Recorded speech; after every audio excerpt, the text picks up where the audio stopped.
Talk, motherfucker. All right. Well, hello. Back. Tag team. Back again. Where's this hair at? Can you hear me at all? Yeah. I see a hair, but I can't see it. You sure it's not a spider web? Could be a spider web. Yeah, ask Gwen Stefani. Sing it. Need me and I'll get you when I'm back. Meet me in the spider web. Da da da da. I'm just a girl living in spider webs, and I know that I won't let you go. That's like a country song. I like it. Man, that deer is tight. I never realized that. Who's that? That's my first buck from Clarkson. Oh, Opening morning 2018. I like that. That's what I want. Really? High and tight. High and tight? Yeah. Like your hairdo? Yes. Looks like we're in frame. Oh. In frames? Oh, that's an Asian version of In Flames. In Frames. You want back rub? What is the name of one of their songs? To Gothenburg we march. Is there a chance? Those dudes have a restaurant that I really want to go to. The In Frames guys? In Frames. God, the singer. Dude, I can't imagine. In Frames. Hold on. Asian metal cover band. I was listening. You ever listen to The Bled? It's Yes. one of their. They I always go back to them all the time. always make me happy. Yeah. As I was angry at your roads. Let's see here. You need to get ours is the problem. You know what I mean? No. Like in songs, if you're going to be Asian, Oh, if it's just like, yeah. you know, attic. How do you say attic in Asian? Say attic in an Asian accent. Attic. A dick. Okay. I don't know why my voice goes low and it gets a little more aggressive. Yeah, they stay away from the Irish for some reason because probably there's no Asians. The Asians? No, In Flames. I don't think there's any Asians in Sweden, right? Are they anti-Asian or is there just no Asians in I think for Sweden? some reason Asians only go to Seattle, It's too cold. not Sweden. Asians only go to Seattle? Have you been to Toronto?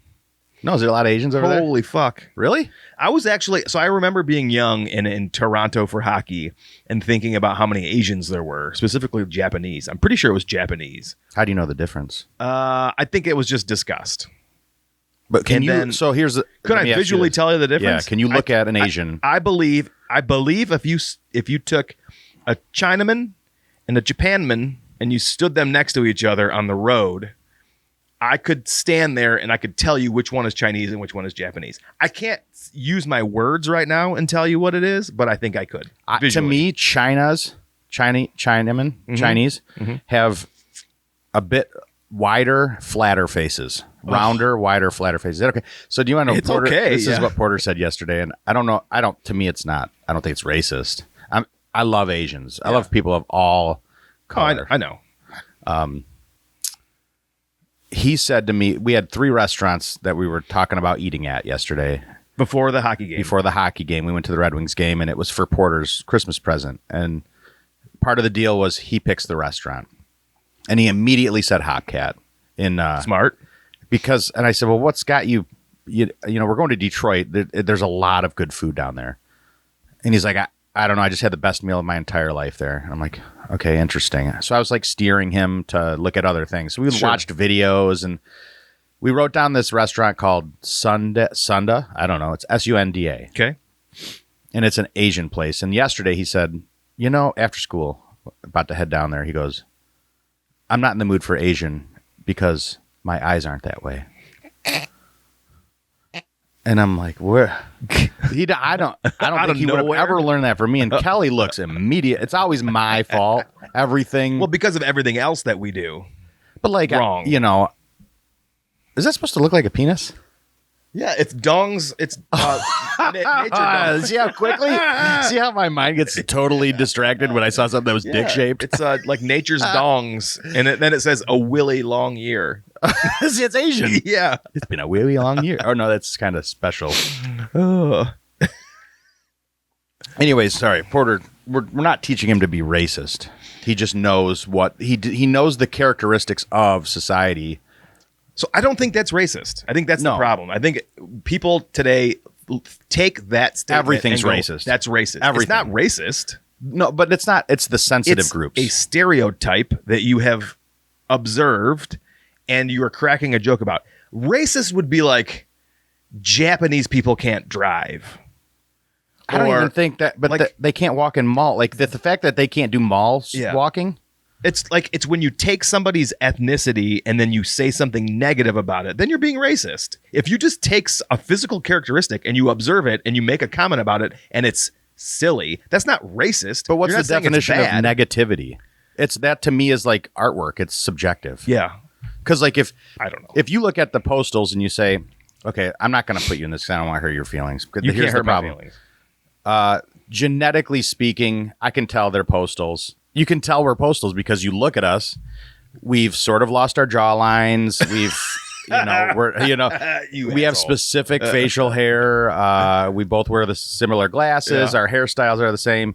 Granted, we are shaped differently, but we're also sort of shaped the same. Yeah. So, like, if you were to call that out and say they're white people and they're the postals, Short dick postals. yeah. Oh, that's also a good point, which our dad Racist. warned us. You know, Racist. I That's not racist. if I was That's in not racist part of at the all. sensitive group, I'd be like, I'd be really hurt by that, Yeah. and like to the point where I would probably cry on video for everybody to see, and I would say, "Hey, that's fucking racist. Yeah. You cocksucker." But when I hear that, I go, that's very true. That's Mm-hmm. very characteristically true of who we are, and I'm not mad at that because that's who I am. because there's a maturity level in accepting the way things are. I just think if like it takes I have feelings. I don't know. Like if your feelings are hurt that easily, then you have not gone through enough of life. Well, and then when those people react offended and they're coddled, like, oh, you poor thing. Oh, you're right, How that is dare racist. they? How Fuck that. dare they do that to you? Yeah. Then you validated that clown behavior, and then they're seeking it more because no one else is giving it to them. True. And it's like, so I always say this to my kids when they say something hurts, and I'm like, you don't know what real pain is. They've never, like Neither Porter's do we. always like, he'll cry and it'll be like, my legs, I have leg aches. And I'm be like, you don't know, you've never broken a bone. You've never seriously injured yourself to truly know what hurt is or what starving is. I know. Like, you've never I been was fucking gonna say starving, that. dude. My kids tell me they're starving. Like, No. you have no idea what you're talking There was about. a doctor we used to work with that like when we did stuff with gyms and whatever food related, and he would always, when he was speaking, he'd always look at everybody and go, none of you have ever one day in your life known what starving is ever. And I was like, man, that's such a good It's point. so true. But that's like a common phrase, like, or I don't know if you'd call it a phrase, but I'm starving. I have fasted for 24 hours before.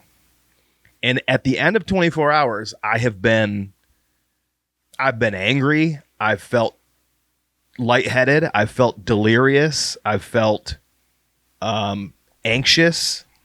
And that still isn't starving. No, That's just my body like begging me to feed it because I have the sugar demons inside me that want my Yes. glucose to spike. It's not starving. they're searching for glucose. Yeah.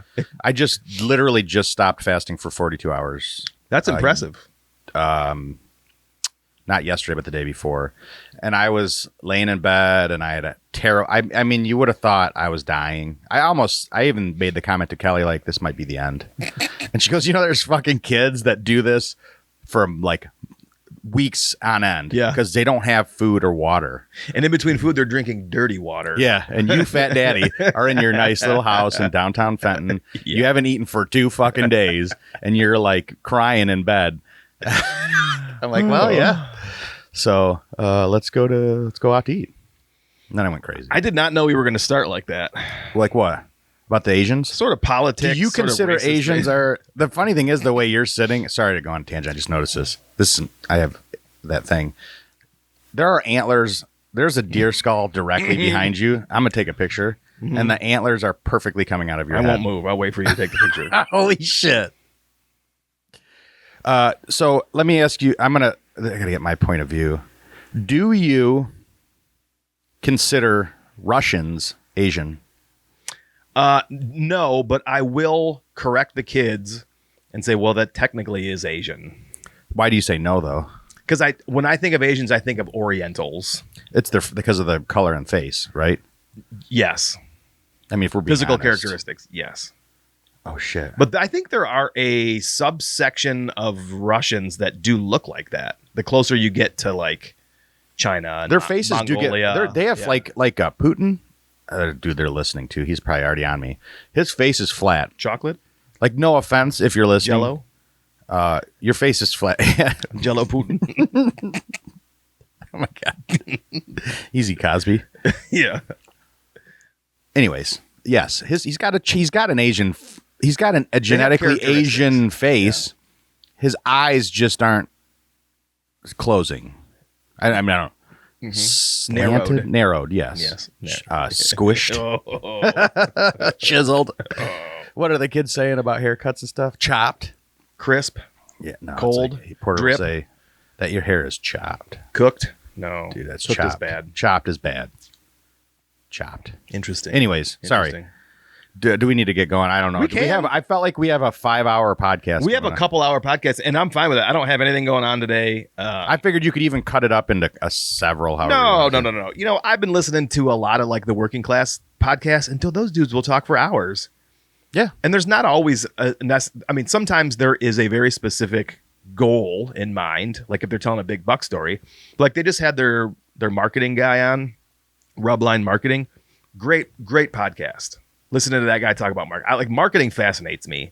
Anyway, there's no reason to keep this at an hour. If it's somebody that I don't know, I may run out of things to ask at an hour. Right. But for the most part, I could probably do longer. And there's a part of me that thinks people don't want longer. Some people do. Some people don't.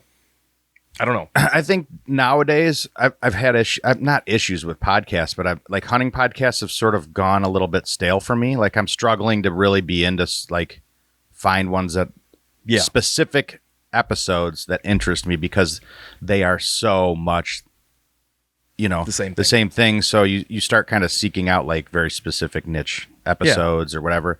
But I always listen to a couple of the same ones, and I really like. I do get. When I don't ever get to I don't really want them to stop. Long story long. They could go longer because I listen to them in chunks whenever I drive. So like it might be 30 minutes here, an hour here, and then it's over. And I'm like, oh man, that's too bad. Yeah. But there's someone that I feel that way. Because I don't have another one that I will just be like, oh, I'll just go listen to that. Yeah. Because it's not as much mindless to me. And you only listen to hunting podcasts?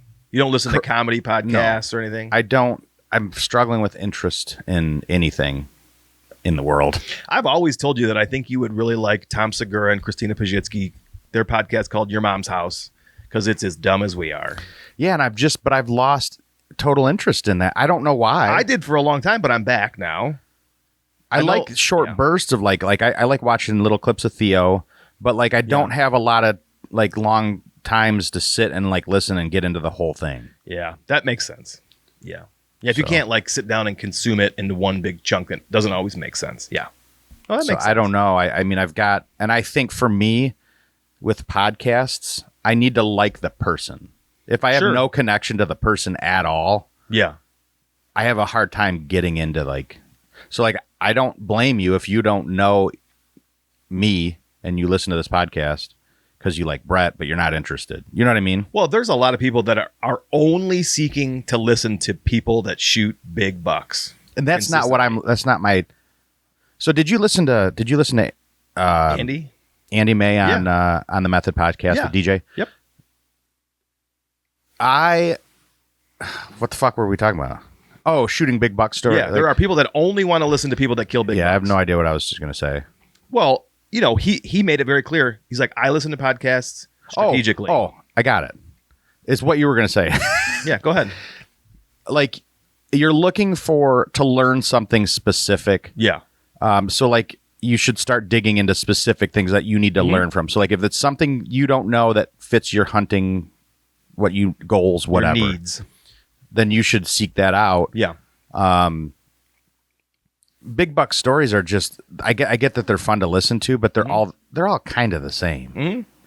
I'd rather have a short conversation with, not even a short conversation, but you talk to people closely that about their buck stories, and that's what's really hits home in the butt. And this podcast will always be about entertainment. Yeah. If that includes a big buck story, great, but probably won't. No, and I like hearing about big bucks, killing big bucks is great, but I also really like to get to the people. Like you like to get into the fucks and shits of the people. The meat and taters. Yeah, or the meat and potatoes. Meat and taters. Yeah. There you go. Long story long. Wong story Wong. Wong story Wong. Okay, enough of the Asians. We are having Adam on. I mean, the season is pretty much over. I mean, you could still go out and shoot a doe. You could still shoot a buck if you want to hunt with your archery in a couple of counties around here. 2 more days. I'm done. Possibly going tomorrow morning. Adam could still go. Anyway, we wanted to talk about his season and some of the things that we did and talked about and had notes on. And I got his final Christmas present in the mail the other day. And I got to tell you, stop. I am a sucker for short burst Facebook social media marketing. Same. And so if I get a really good thing that comes across my feed, really quickly, and they did really great photos, I will fall for it. And sometimes, most of the time, I would say 98% of the time, that works out in my favor. I don't know why. I've lucked out with great stuff. This is not one of those things. Okay. I fell for a very photoshopped photo. And so it took 6 weeks to get here. So I ordered that early December for Adam's Christmas present. Once I saw it online, it was like, this is perfect. It's weird. It's unique. Once it gets here, I look at it. I'm like, this looks nothing like the photo. Oh, really? So sometimes those are the best. I had to spruce it up a little bit. And we'll talk about that after you open it. But they took such a great photoshopped photo with lighting and shadows online that they got me hook, line, and sinker. And anyway, it's really bizarre. We're going to open that first. And then we're also going to eat some fiestadas tonight. For those of you that don't know, in school, we used to get these things called fiestadas. And they're hexagon-shaped Mexican pizzas with sausage crumbles and cheese and sauce. And I bought Adam a case for Christmas, and he hasn't had any yet. So we're going to eat some tonight. Which a lot of people I'm finding have no idea about. Yeah, it's interesting. And was it a Clarkston thing? No, but it might be a Michigan thing. Like the whole Heartland, Kelly's whole family, Heartland schools, they know nothing about Maybe they were called something different. I explain them. I'm like, they're hexagonal, Mexican type pizzas. Well, I was telling somebody at hockey the other night who went to Clarkston, and he's like, I need to know if they're the same because I want to buy some. So we're going to eat some tonight and give you all a breakdown on that. They were so unique that they have been in our memory banks since. Like, that's one of the things that have always been talked about between our groups. And I found them at a local Gordon Foods, and Gordon Foods supplies it's a food distributor food in mass to restaurants and stuff. And anyway, they sold them there. There's one right next to a job I'm doing. I walked in, I set the case on the counter, and the lady goes, Waterford Schools? And I go, nope, Clarkston. And she's like, oh.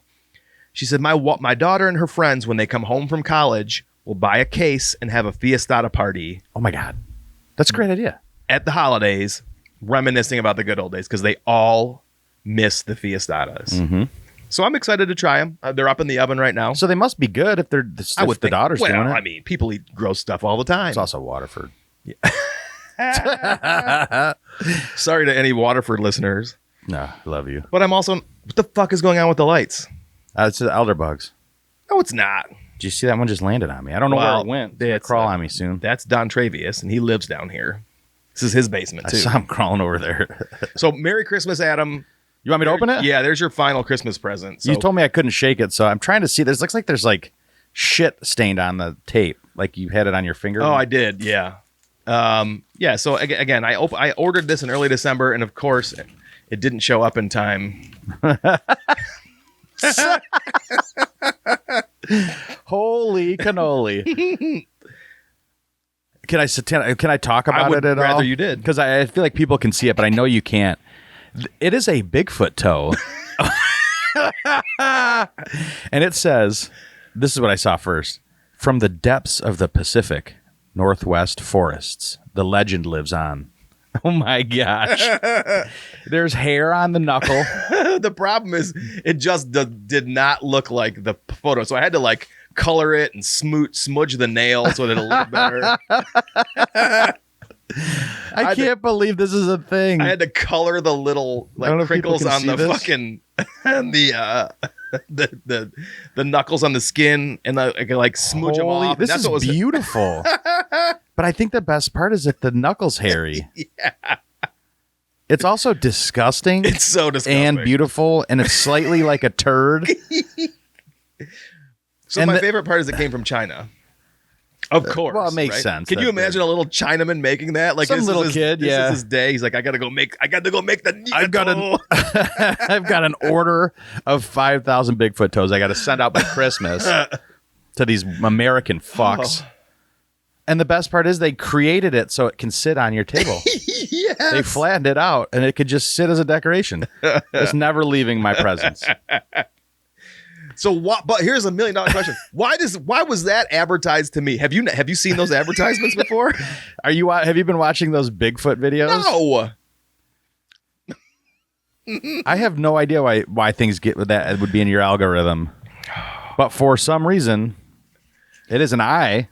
You're the benefactor. I am the benefactor, and I'm very thankful that it was. If you look, it's got the number on it. It's number one. That's the first one ever. Oh, really? I don't know that is. I don't know if they all say number one because there's dumb only Americans put one of one on every single one of them, or one of 1,000, and they'll think they get the best one. This is because you're the only one that ordered it. I might be. What if it's a test? They put out marketing to like one specific thing to one person to see how dumb you are, or how how much you fall for something. Mm-hmm. And they're like, send him a Bigfoot toe. The guy that's in charge of my file folder was just like, he did it. He bought it. And they're like, wow, he really did. He did.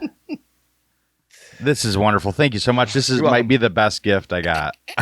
Serious.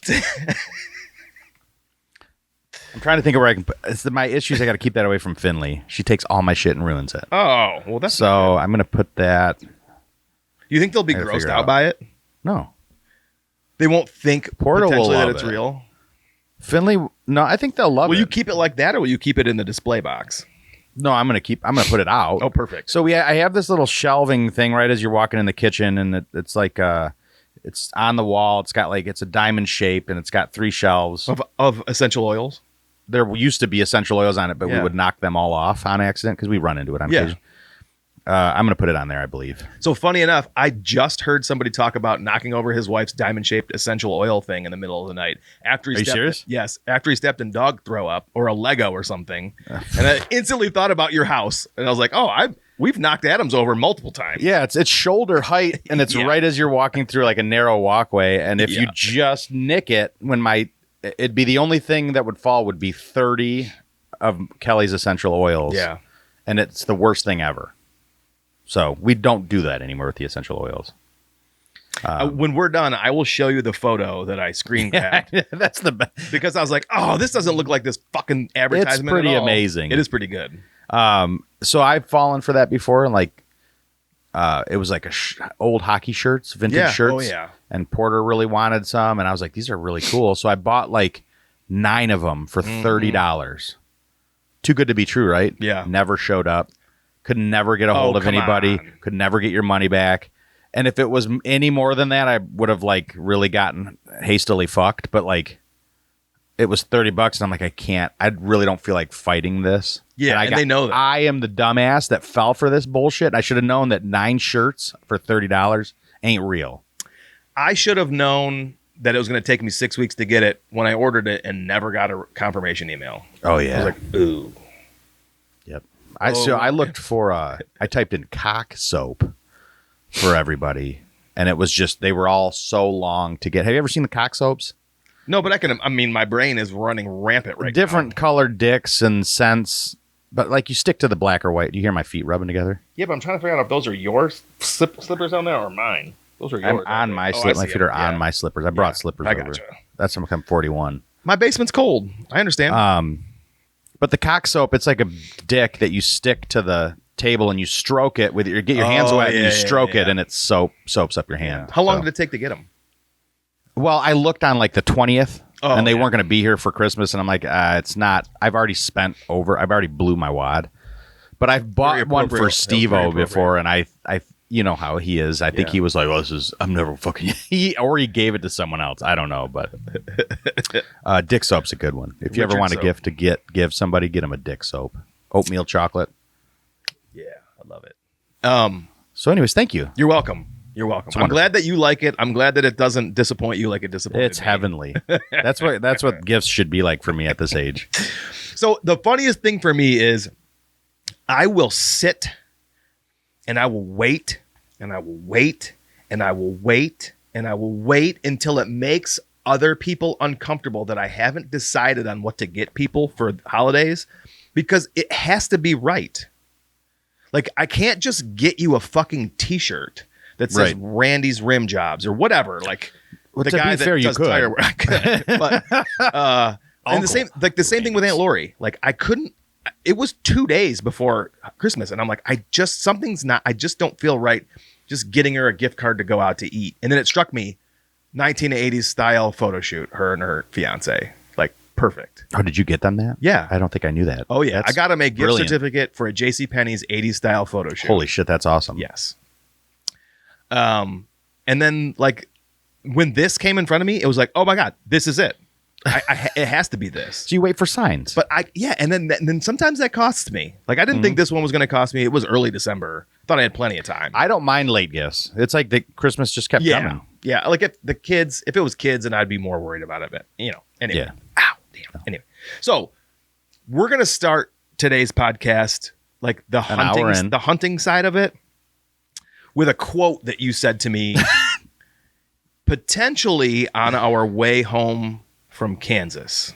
Oh, so this is more serious. It's way more serious. Okay, because I have some fucking weird, some quote. Like I sent you a quote the other day, and I was like, I shouldn't have said that, but I should have. I don't remember. Anyways, so Adam said to me, and I made a note of this. So for sure, you were either exactly home what you're gonna say, or we were both driving home from Kansas the very last time, and you said to me, "The more I learn, the less fun I'm having in the woods." And first off, can you just explain and elaborate how that was birthed and what you mean by that? Because I think I know what you mean.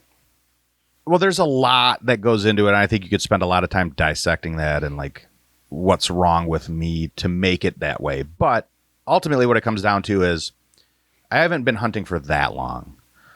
My expectations are high. My patience is low. And I would say when I always think, like, I compare a lot to when I started, which was, and I'll tell Kelly this a lot, like, hey, I just wanted to go down, hang out with the guys, drink beer, smoke cigs, hang by the fire, and then we would just go in the woods. Like, it was, I had zero knowledge. I had zero expectations. There was no level of confidence because I wasn't seeking that. Yeah. It was literally just a flat line. Like, it was just cool. Mm-hmm. And I didn't overthink anything. So as I've progressed, and I feel like I'm trying to do that at a quick level because I'm already 41. I entered into hunting late in my life, and my expectations are very high, and I'm trying to learn a lot as fast as I can. And every year I feel like I take in so much from fucking up, but that's how you get better, right? Sure. That's the only way I learn.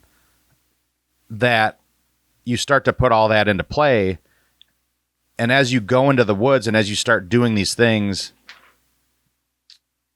you have such high standards and high like expectations for yourself that the grind is exhausting. You get out of the woods and you are frustrated with yourself if things don't go the way you want them to.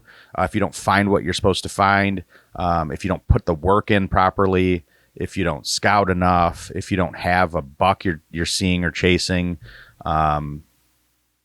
I just was finding myself so frustrated with not accomplishing what I should be, what I feel like I should be. And I always compare that to, well, think about when you used to just blindly walk into the woods. You had no clue what to do. And it was just super cool to I remember the day I saw like a doe walk by me. It could have been a fucking baby. I don't know. Mm-hmm. And I was just like, holy shit, there's a deer like right next to me, like 20 yards away. Like, and that was just the most amazing feeling. And it was like success. Mm-hmm. Like I saw a deer closer to me than I've ever seen in my entire life. And you think it's the biggest, like, that's why the first deer I shot was a fucking fawn, because I thought it was the biggest thing in the world. You don't know. You have nothing to go off of. Sure. So as you gain knowledge, to me, as the more but I guess you learn that this is part of the game. The more you gain knowledge in the woods, the more that you're putting on yourself. In my life, the way I work. Yeah. And then I think probably for a lot of people that have done this for years and years and years, you've gone through that. This is just a guess. I don't know. You get to a point where that goes away and it's so much easier for you to those things just happen naturally. Like you've done that and fought those battles for so many years and shot the, younger bucks to the slightly mature, and you go through those like steps. So I think that's all it is for me. I don't know if that makes sense, but like you're just not, you're putting in so much work that it's exhausting when you're not achieving the goals you want. And it's because you have grown and matured as a hunter, and you are setting goals and you have expectations, right? Yeah, and I always struggle with goals because initially didn't. Initially it was just like, I'm going to shoot a deer. I just wanted to see one. And then you realized, I can shoot deer, and I can shoot deer every year. And maybe I want a bigger one. So, like you said, you've learned, you've matured, you've grown, you've set goals. I think it's inevitable that you will set an unachievable or often unachievable goals. I think that's just human nature, but it's something to strive for. But in order to not lose the fun, because I think when you say the less fun I have, how do you see this going? What can you do so that you can still set goals for yourself, but also have fun? Because I struggle with similar issues. Not exactly the same, but similar. I think our waitress is coming. Gross. Are you coming? Do you need help on the stairs? Oh, wow. Oh, dang, double. Girl. Woo-wee. Thank you. No, totally fine. Listen, smell that? Oh, yeah. Thank you. Wow. Oh, it smells so good. This is absolutely beautiful. Thank you for bringing this. Thank you. I appreciate you're doing great as a server. Oh, yes, this. I thought you meant the Fiestada. I love them both. Yeah, they're both his presents. These are both my Christmas presents. I got a Bigfoot toe and a box of Fiestadas. And a dog. Thank you, guys. Smell that delicious, it smells amazing Mexican. Okay. I don't know how to describe the way it looks. It's literally a stop sign of tiny. Stop sign. Yes, it is. 1, 2, 3, 4, 5, 6. Octagon is a stop sign. This is kind of an octagon. Are stop signs hexagons or octagons? So this is a Mexican pizza. It's not photogenic. It's not like the most. No, but it ain't bad. No. I mean, it's making my mouth water. But it's the only thing that is interesting are the little meat wads. Yeah. Us? Whatever you just did made me not hungry. I took my retainer. The way that you suck your spit out of it. Oh, God. That's usually done in private. The meat wads are they almost like they were hand rolled by small people. Really small people. Almost like human Same people Smurfs. that did that. Yeah. Or a small Asian fella. Yeah. You think this is from China? No, these only an American would do this. Do you think this is from like State Street, Black Rock, Vanguard? This isn't even Hispanic. This is a fat white man came up with this.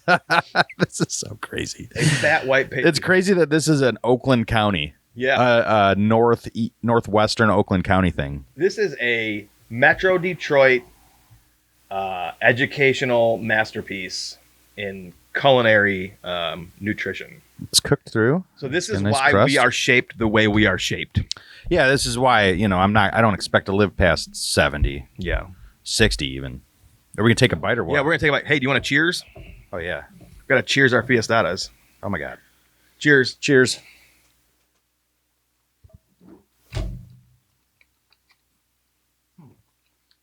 Honestly, it's fucking amazing. Yeah. And to me, it probably tastes just exactly what I experienced in middle school. I would say it's not a traditional pizza sauce almost. No, it's like Dude, it tastes almost like a burrito. an enchilada sauce. There's more cumin. There's more cumin in this somewhere. I don't know if it's the sauce. Yeah. But it tastes, they call it a Mexican pizza, right? Mm-hmm. And so pizza being Italian, Mexican having it tastes taco flavored almost. That bite tasted like pizza sauce. I feel like they took pizza sauce. Mm-hmm. There's cumin in this motherfucker. Put cumin in it, maybe chili powder. Mm-hmm. I ain't mad about it at all. No. Yeah. And you normally eat this with ranch. Yes. But it's got to be, like watered down out of a pump. It's so good. Uh-huh. I honestly don't know what it is. Like, you don't know what is it? What's the bread? Bleached. Super bleached. Do you know you can't buy Wonder Bread in Michigan anymore? In Michigan? Yeah. No. They don't distribute up here. So it used to be made here, and then they sold. And now the company that they sold to is based in Ohio, but they don't distribute white-ass Wonder Bread to Michigan anymore. So we went and played hockey in Bowling Green for Wayland the other week or so ago. And one of the dads on the team informed me, I'm going to Meijer and buying a bunch of Wonder Bread. And I'm like, huh? And he gave me the whole long spiel. That motherfucker bought us a loaf of Wonder Bread. Because I was like, my kids have no idea what Wonder Bread is. And it's just white. It's as white, stretchy, like you can't break through it. It sticks to the roof of your mouth. Moldable. It's what you think of when you think of a bologna sandwich. A summertime bologna sandwich with the whitest white bleached bread you've ever seen. Mm-hmm. And it was so good. It didn't last 24 hours in this house. That's why I have tummy issues. From extra bleached grew flour. up eating that shit. And these. Yeah, like a bologna sandwich with Doritos and a Mountain Dew or Tang. Somebody was just talking about Tang the other day. I don't think I could tell you what Tang tastes like other than Sunny D, but better. Well, this person said it was not good. Oh, really? Oh, it was the Andy Frisella podcast with DJ. DJ was talking about having Tang and it wasn't good. Really? I'm pretty sure it was DJ. Anyway, yeah. So Fiestadas, I highly recommend. I would eat these. The problem is you can only buy them in mass quantities. Yeah, they're meant to be distributed to schools. Yeah. And I never used to buy them because the box that you could get them on Amazon. Mm-hmm. And it was like it was $270 or something. And all I read was that if you get these for home, just realize they don't fit in your freezers. So I'm like, this must be a gigantic box. Mm-hmm. So I never bought them. And then you found these at Gordon Food Service, which is funny because they're my food distributor. Yeah. And it was a smaller case. It fits nicely in my freezer. Yeah. I just dropped a sausage on the ground. That's okay. The elder bug will get it. Declarius or whatever you called him. Declarius. Declarius. He's going to declare sex on that meat wad. Look here, I found a sausage. That's Declarius. So what I would do is you could take that fiestada and do like salsa verde aioli, dip in that shit, or like just That the honey Peruvian sriracha green mayo, chili? Peruvian green sauce. Yeah. There's a lot of things. I've been thinking about. I'd love to start a restaurant that's just like dips. The other day I had like a dip, and then my sandwich was like I think I made a grilled cheese, right? but I dipped my grilled cheese in like honey sriracha mayo. I had a bowl of that, but my sandwich was just sitting in the bowl, and I'm like, you know what? This is a dip with a sandwich on the side. So you just have the restaurant that's based around, like, you get a bowl of sauce or whatever, aioli or dip or whatever. And then it's just a bunch of little, like, accoutrements that come in the the sauce bowl or whatever. Like, you're just getting stuff to put in the sauces. Yeah. You don't get, like, an entree. You're not going to get twin fillets with fries and garlic aioli. Okay. You're going to get a sauce. It's going to be a menu of dips. Mm-hmm. And then you can select your a la carte accoutrements. Dippers. Yeah. Like, sort of like fondue. Like, you could get this will be French toast sticks and waffle, or French toast sticks and chicken tenders. And then you can get that with like a maple aioli or a honey, some kind of sweet dip. Mm-hmm. Whatever. You know what I'm saying? And so you get like a dip with dippers. Mm-hmm. Anyways. Well, we've talked about this for years. Someone even drew you as the condiment tornado. Who drew me as the condiment? I don't remember. I remember that, but somebody did. Yeah. Somebody drew you. Well, Rodrigo made a rap song for me about ice cream. I don't remember. Do you remember he sent me a whole rap song? Yeah, but I don't remember what it was about. But yeah, so Adam has always been the condiment tornado. And if you ever go out to eat with him, he'll go last when he orders his food, and he'll be like, he'll do his little hand thing where he calls the waitress over. Okay, just 1 second. Hold on a second. I got a few questions. Let me ask you a couple questions. It usually starts with, what would you get? Or what's your favorite thing on the menu? Yeah, how do you feel between these two things? And then he'll talk about sauces, which is the condiment tornado. I got to say this, and this is for my wife specifically, because she makes fun of me. She did it yesterday. I didn't do it. She did it. Mm-hmm. Is the chicken breast on the chicken sandwich pounded out?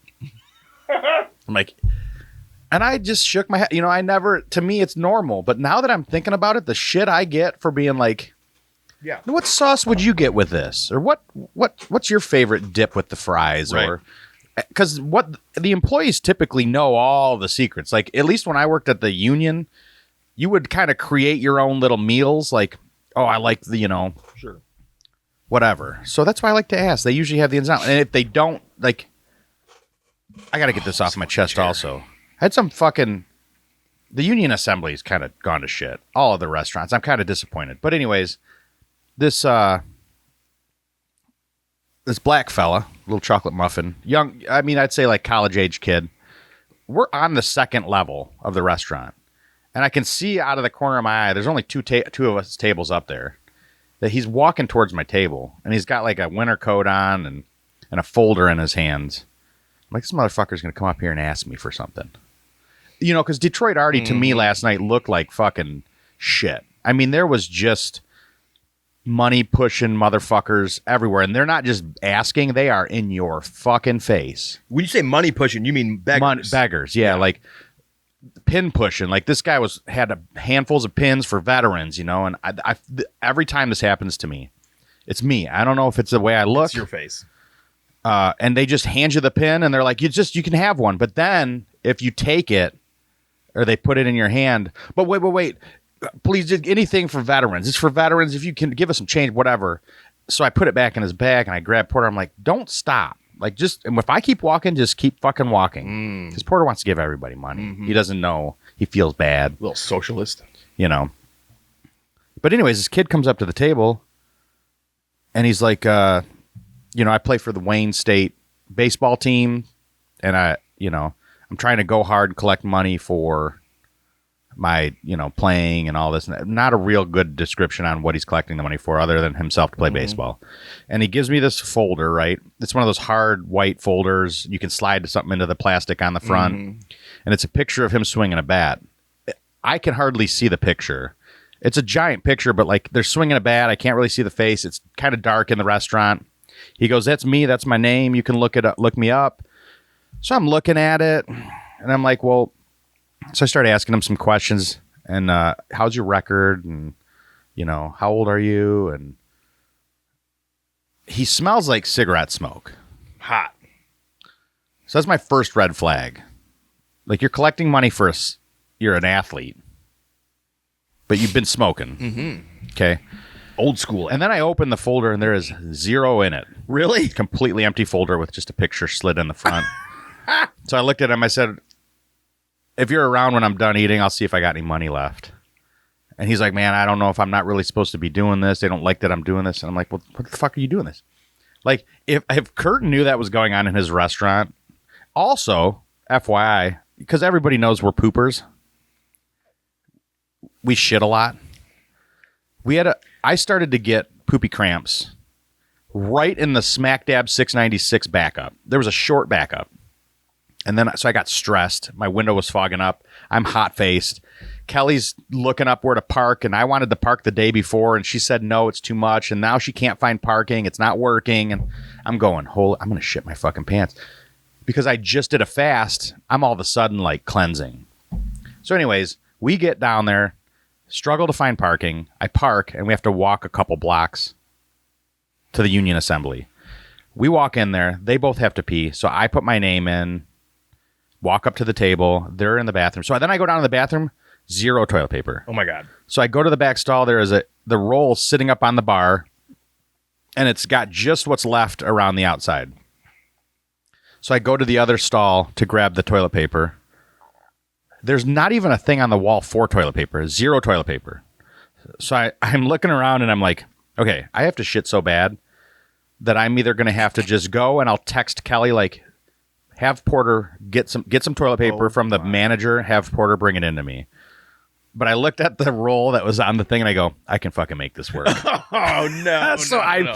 had like 15 squares of toilet paper. Well, that's more than I thought you were going to say. They're going to say 3. It was enough to make it work, but Okay. the last wipe, I was really worried about breaking through. You had to look at your fingernails when you were done?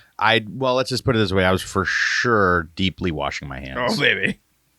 But like, it was just a mess. I'm like, this is the restaurant you thought they'd be putting all their time and energy in, and it's just a shit show. Nobody cares. Yeah, nobody fucking And cares. I'm not talking It's about sad to me. I'm not talking about the owners. I'm talking about the employees. Nobody fucking cares. I go into the restaurants that I build a year later, and they're shit shows, and I'm like, hey, I noticed A, B, C, D, and E of things that need addressed. Is there anything I can help you with? And they're like, yes, I've asked so-and-so, and I got nothing. Or the other response is, no, we're good, man. Like, wait, what are you talking about? And then I'll have to say, oh, I'm an employee here. Here's my business card. Here's what I noticed. Nobody fucking cares. Yep. And I hate to say it, but my feed is pushed full of Detroit is beautiful and stunning, and it's on the comeback, and there's no problems. And Not really.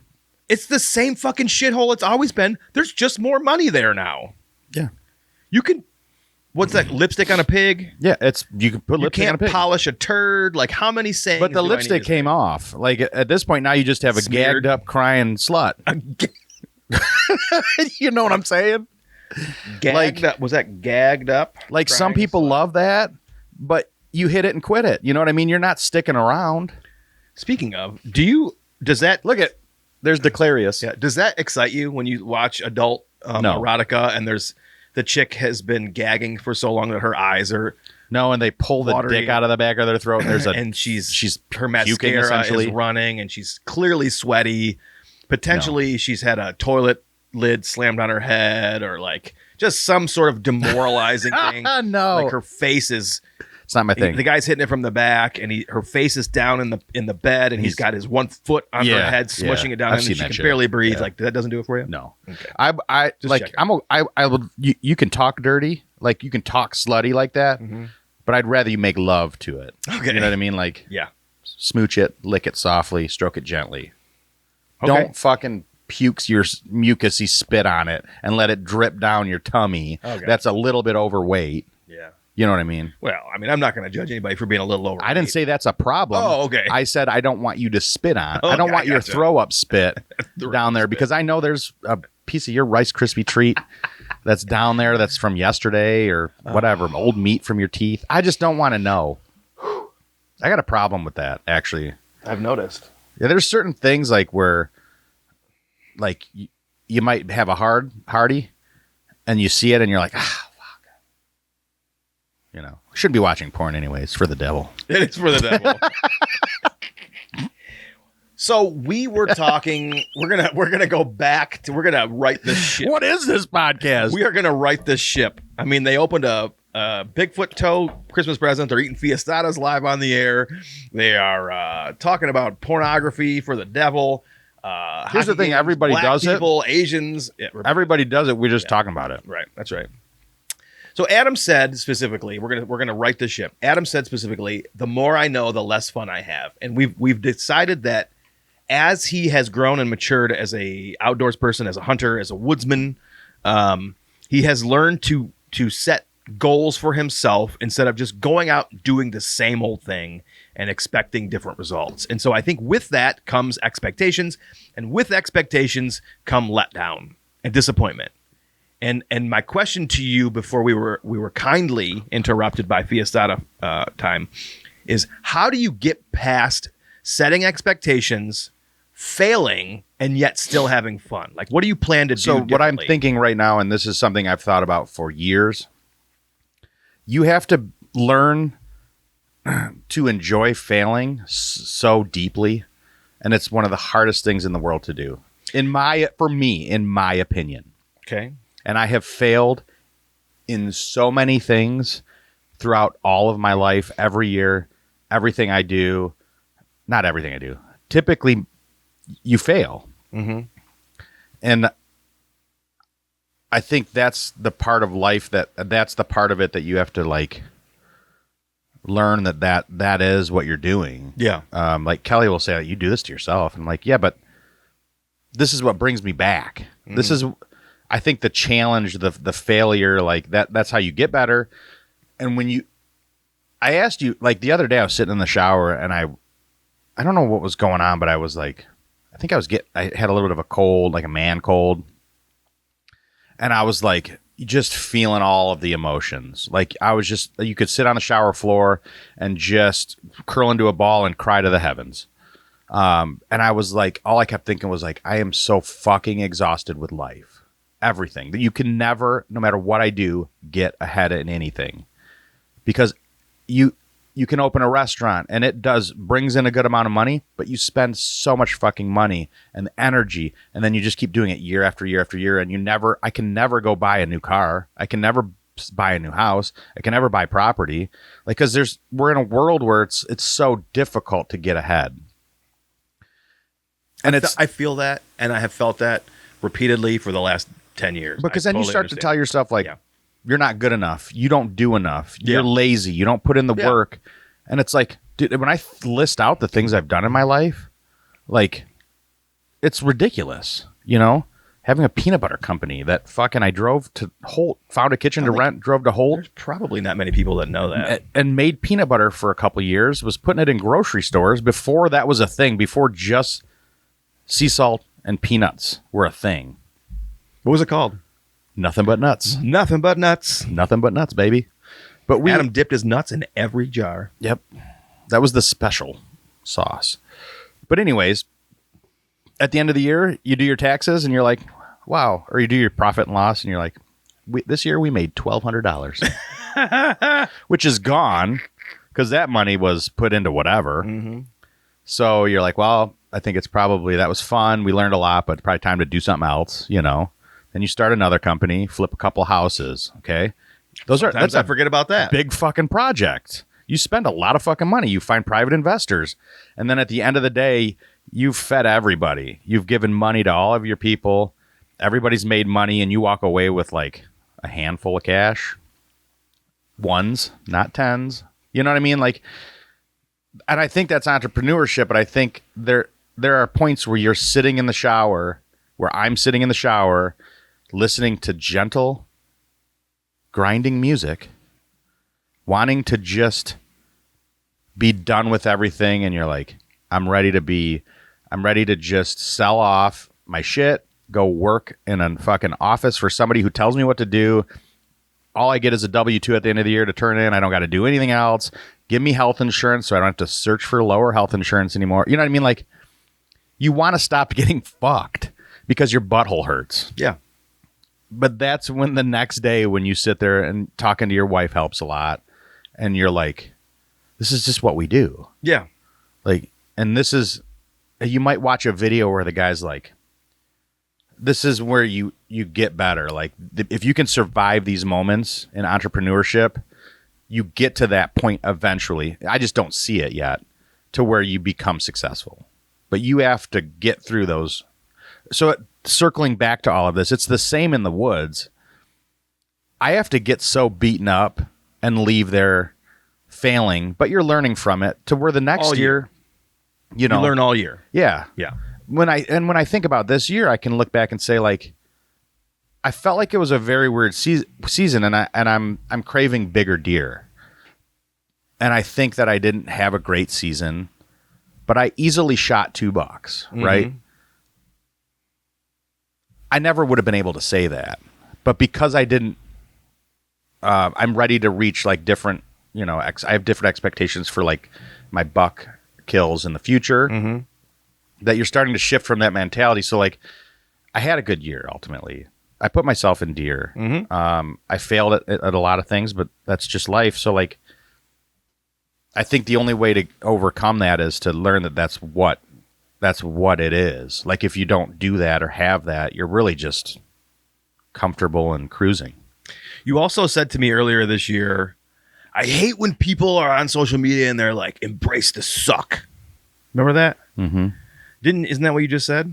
Yeah, I just don't need to like embrace the suck. So I absolutely hate that. The saying.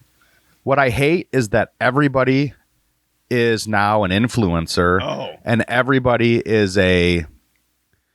There was one guy that used that in his book, the original "Embrace the Suck." I don't know who it was. I can't remember, but then everybody was like, "Embrace the suck." I'm going to be like those guys, and I'm going to start preaching to everybody to embrace the suck. It's just 90% of you are not going to.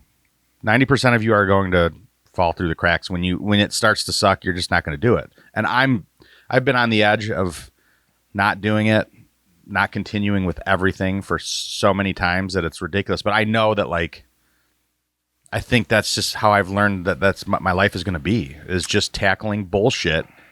And that's at some point you're just like, wow, this is just it. This is what, have fun with it.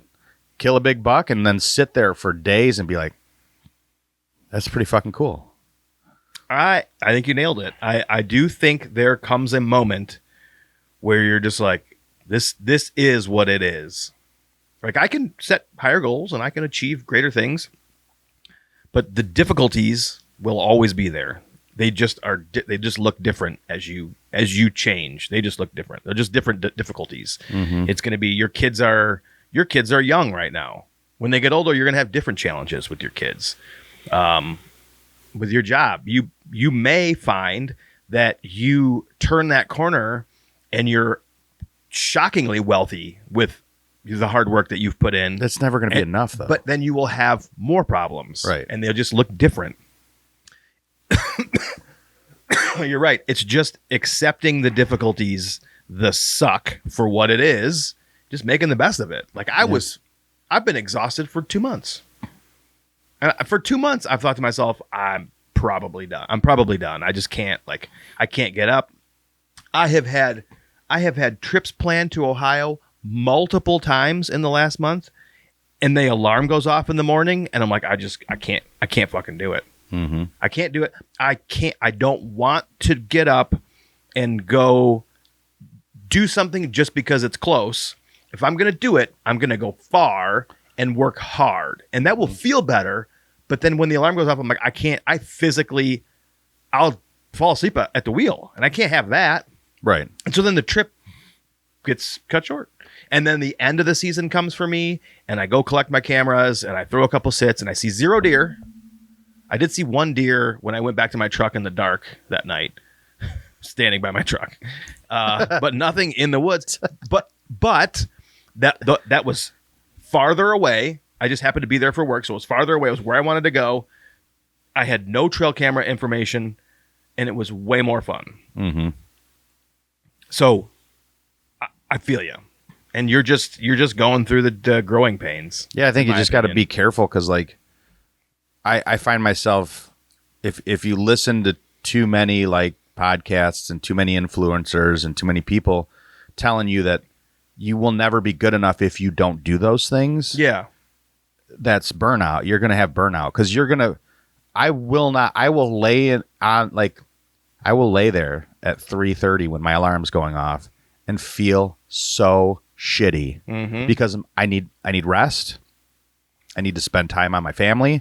I need to spend time on things other than what my alarm went off for, which is driving down to our property to get out in a stand to be the best of the best. And that's not the case because there's days where I shoot a buck and I got up whenever the fuck I wanted and I enjoyed taking my kids to school. And while I took my kids to school on the way, I just continued on down to the property to hunt. And then a buck walks into your life. So like, I don't know. I think it's in our genetics to really beat ourselves up about not being good enough if we don't do what a lot of the people, everybody else is like doing. And I don't know, you don't know a lot of these people, but there are the ones out there telling you can't be good at something if you don't. Like there's somebody out there that posts video, like you'll find a video that says if you don't make your bed in the morning, you're not going to be successful. Oh, I don't make my bed. I've never fucking made my bed. I cannot ever in my life. I hate it. It's the dumbest thing in the If world. I make my bed, I don't know. I want butt sex. If I make my bed, it's because I, for some reason, have had to clean the sheets. Yeah. Nobody else, me. If I have to clean the sheets and I put them in the dryer and then I take them out of the dryer and I take them upstairs, I will make the bed in its entirety. Impressive. I will not wake up in the morning, open my covers, climb out, and then make my bed later. That is the dumbest thing. For who? I hardly even see my bedroom. For the ghosts that live in my house to look at? So let's just say, but that's the point. Like, you are told to do so many things nowadays to be something that when ultimately what I need to be is what I can be, all I can be. Yeah. And I push myself hard enough as it is to, if I push myself any harder, those things aren't going to be fun anymore. The argument is that it's the way that you do the little things is how you do the big things. And while that may be true, making your bed is not one of them. But I'm going to say this. You and I put a lot of work into hunting. And other things. And onto ourselves to be better.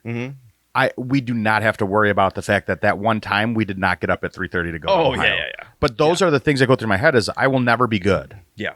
Because I can't do it today. Yeah. And I had this conversation with Lauren when we recorded. I don't remember if I had this conversation with Greg, which I have a podcast coming out next week with a guy named Greg. I can't remember if I talked about it with him. When I think about the season, I am at a stage in my life where I don't think about the size of the bucks that I shot or the quantity of deer other than I didn't put enough food in my freezer. I don't ever think like, oh, I didn't shoot my 2 bucks in Michigan, or the buck in Illinois wasn't big enough, or the buck in Michigan, I shouldn't have shot it. Like, it's more like I paid money for tags to go on adventures and subsequently put meat in the freezer for my family. That's what bums me out the most, is that I didn't fulfill that goal to my family. Because we will eat 6 deer a year. We would eat 6 deer a year, and I didn't do 6. I did 3. And that's fine. That's better than 0. It's better than 1, and it's better than 2. But that's the only metric that I am judging myself on at this point. And that wasn't always the case. Like, I can look at Kansas and go, I've spent a shitload of money for 3 years hunting in Kansas. 3 seasons in Kansas, not consecutively. 3 seasons in Kansas, out-of-state tags, Airbnbs, hotels, gas, food, etc., etc., etc., to not shoot a deer, to not bring a deer home. I have shot at deer.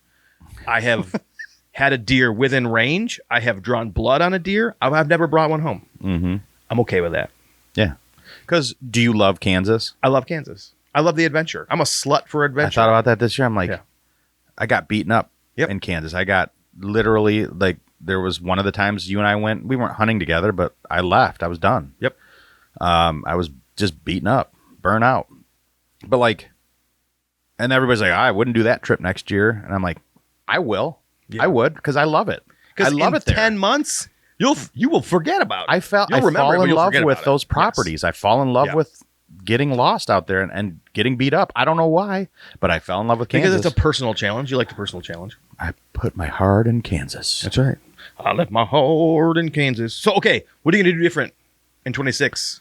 Oh. Mentally to I've already said it. Overcome that. My biggest thing is I need more patience and I need more confidence. And I need that those are going patience, not so much. Patience is a personal thing.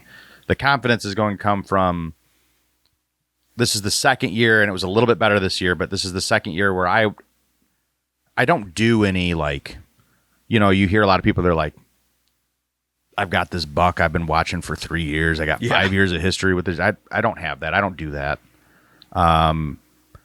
So it's to really narrow down my plans for hunting next year. Like this year, I overreached. I wasted money. And I was going to do even more. And thankfully I didn't. But, you know, this year I plan to do Michigan, Kansas, Ohio, and Illinois.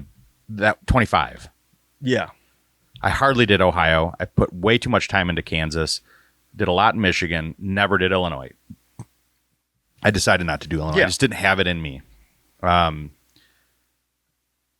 So I'm going to narrow that down next year to just more specific hunting locations, and then put some time in knowing what and where I'm going in those spaces. So like Illinois, spend some time on that property. So, cause I'm not finding enjoyment in going to places as much anymore that I know nothing about ahead of time. Yeah. You know what I mean? Like, cause I like to get there in the mornings. I like to hunt mornings.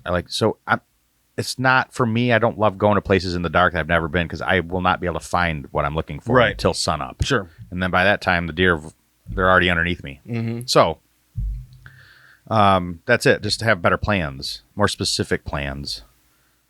You know, that's really all it is. So that when the season starts, I have more confidence in More focus. in that the deer are going to come into me. Sure.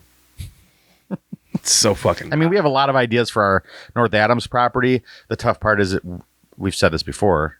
We don't own that property, so putting a bunch of money into it is tough. But there's some things I would like to do to change it a little bit. And this year, the neighbors did things differently that we've ever seen before, and it affected the deer travel. It affected their behavior all season long, and we were not anticipating that because we've never seen that, and so we had to pivot a lot, and reassess how we approached access and stand locations, because neighbors to the north and neighbors to the south left food up almost all season. Yeah.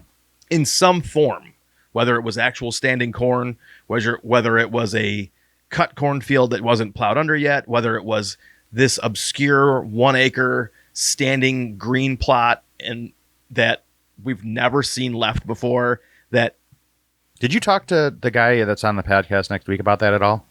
I don't know if you brought that up, like what that would have been about. I don't remember. Okay. But it was this green field. It was like an acre of field that is typically a cash crop. So either bean, corn, or this year it was winter wheat. Yeah. It was cut before the season started. Then after they cut it, they like planted something in the far north corner of it, about an acre, that grew differently than the rest of it. And it literally would hold the deer all day. They would literally stand in that field and eat all day long. And then they would walk over to the edge. They would lay down on the edge. And then they would just lay there for a little while. And then they'd get up and eat again. I have no idea what it was because it's not our property. What would you say? It was like knee high, kind of yellow? I don't even think it was knee high, but maybe at its peak. And this would have been December. It was green to begin with. Yeah. And then after it got super bitter cold, it did brown, but it still held the deer all day fucking long. So we butt up to the south side of this field. It's a large field. And we park basically on the southeast corner of this field, by the house, by the road. It butts up to the road on the east side. So the northwest corner, furthest away from us, we could sit in our trucks and watch deer in there all day. All day long. That would not walk And they never left. to our property. Ever. Now, to be fair, I saw 4 points, a bunch of little 4 points out there. There's a lot of 4 points running around. I never looked over there and saw a mature buck. Yeah, that makes sense. In there eating. It was a ton of does. I struggle. I mean, but anyways, not to get off task, but off topic. Yeah. That's part of our property that we need to figure out. Yeah. We just Food plot. We just weren't prepared for that. Yeah. We've talked about getting additional properties. I still love that idea. I don't know how to do it. We've tried. I've sent letters. I've sent letters. Gotten no's. Haven't heard anything. I was going to ask you. You sent how many letters out? Right now, I've got 6 out. I've got 2 more at home. I just don't have any stamps because we got to figure that out. We've got to go to Walmart and get stamps, eh? Where do you get stamps? Does Grocery anybody go to store. the post office anymore?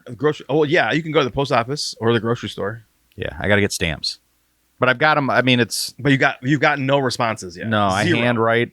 It's a full page letter. I handwrite to try and be as authentic as I can and real about what I want to do. And haven't And you heard anything. include a photo of the family, right? Yeah, I got a picture of.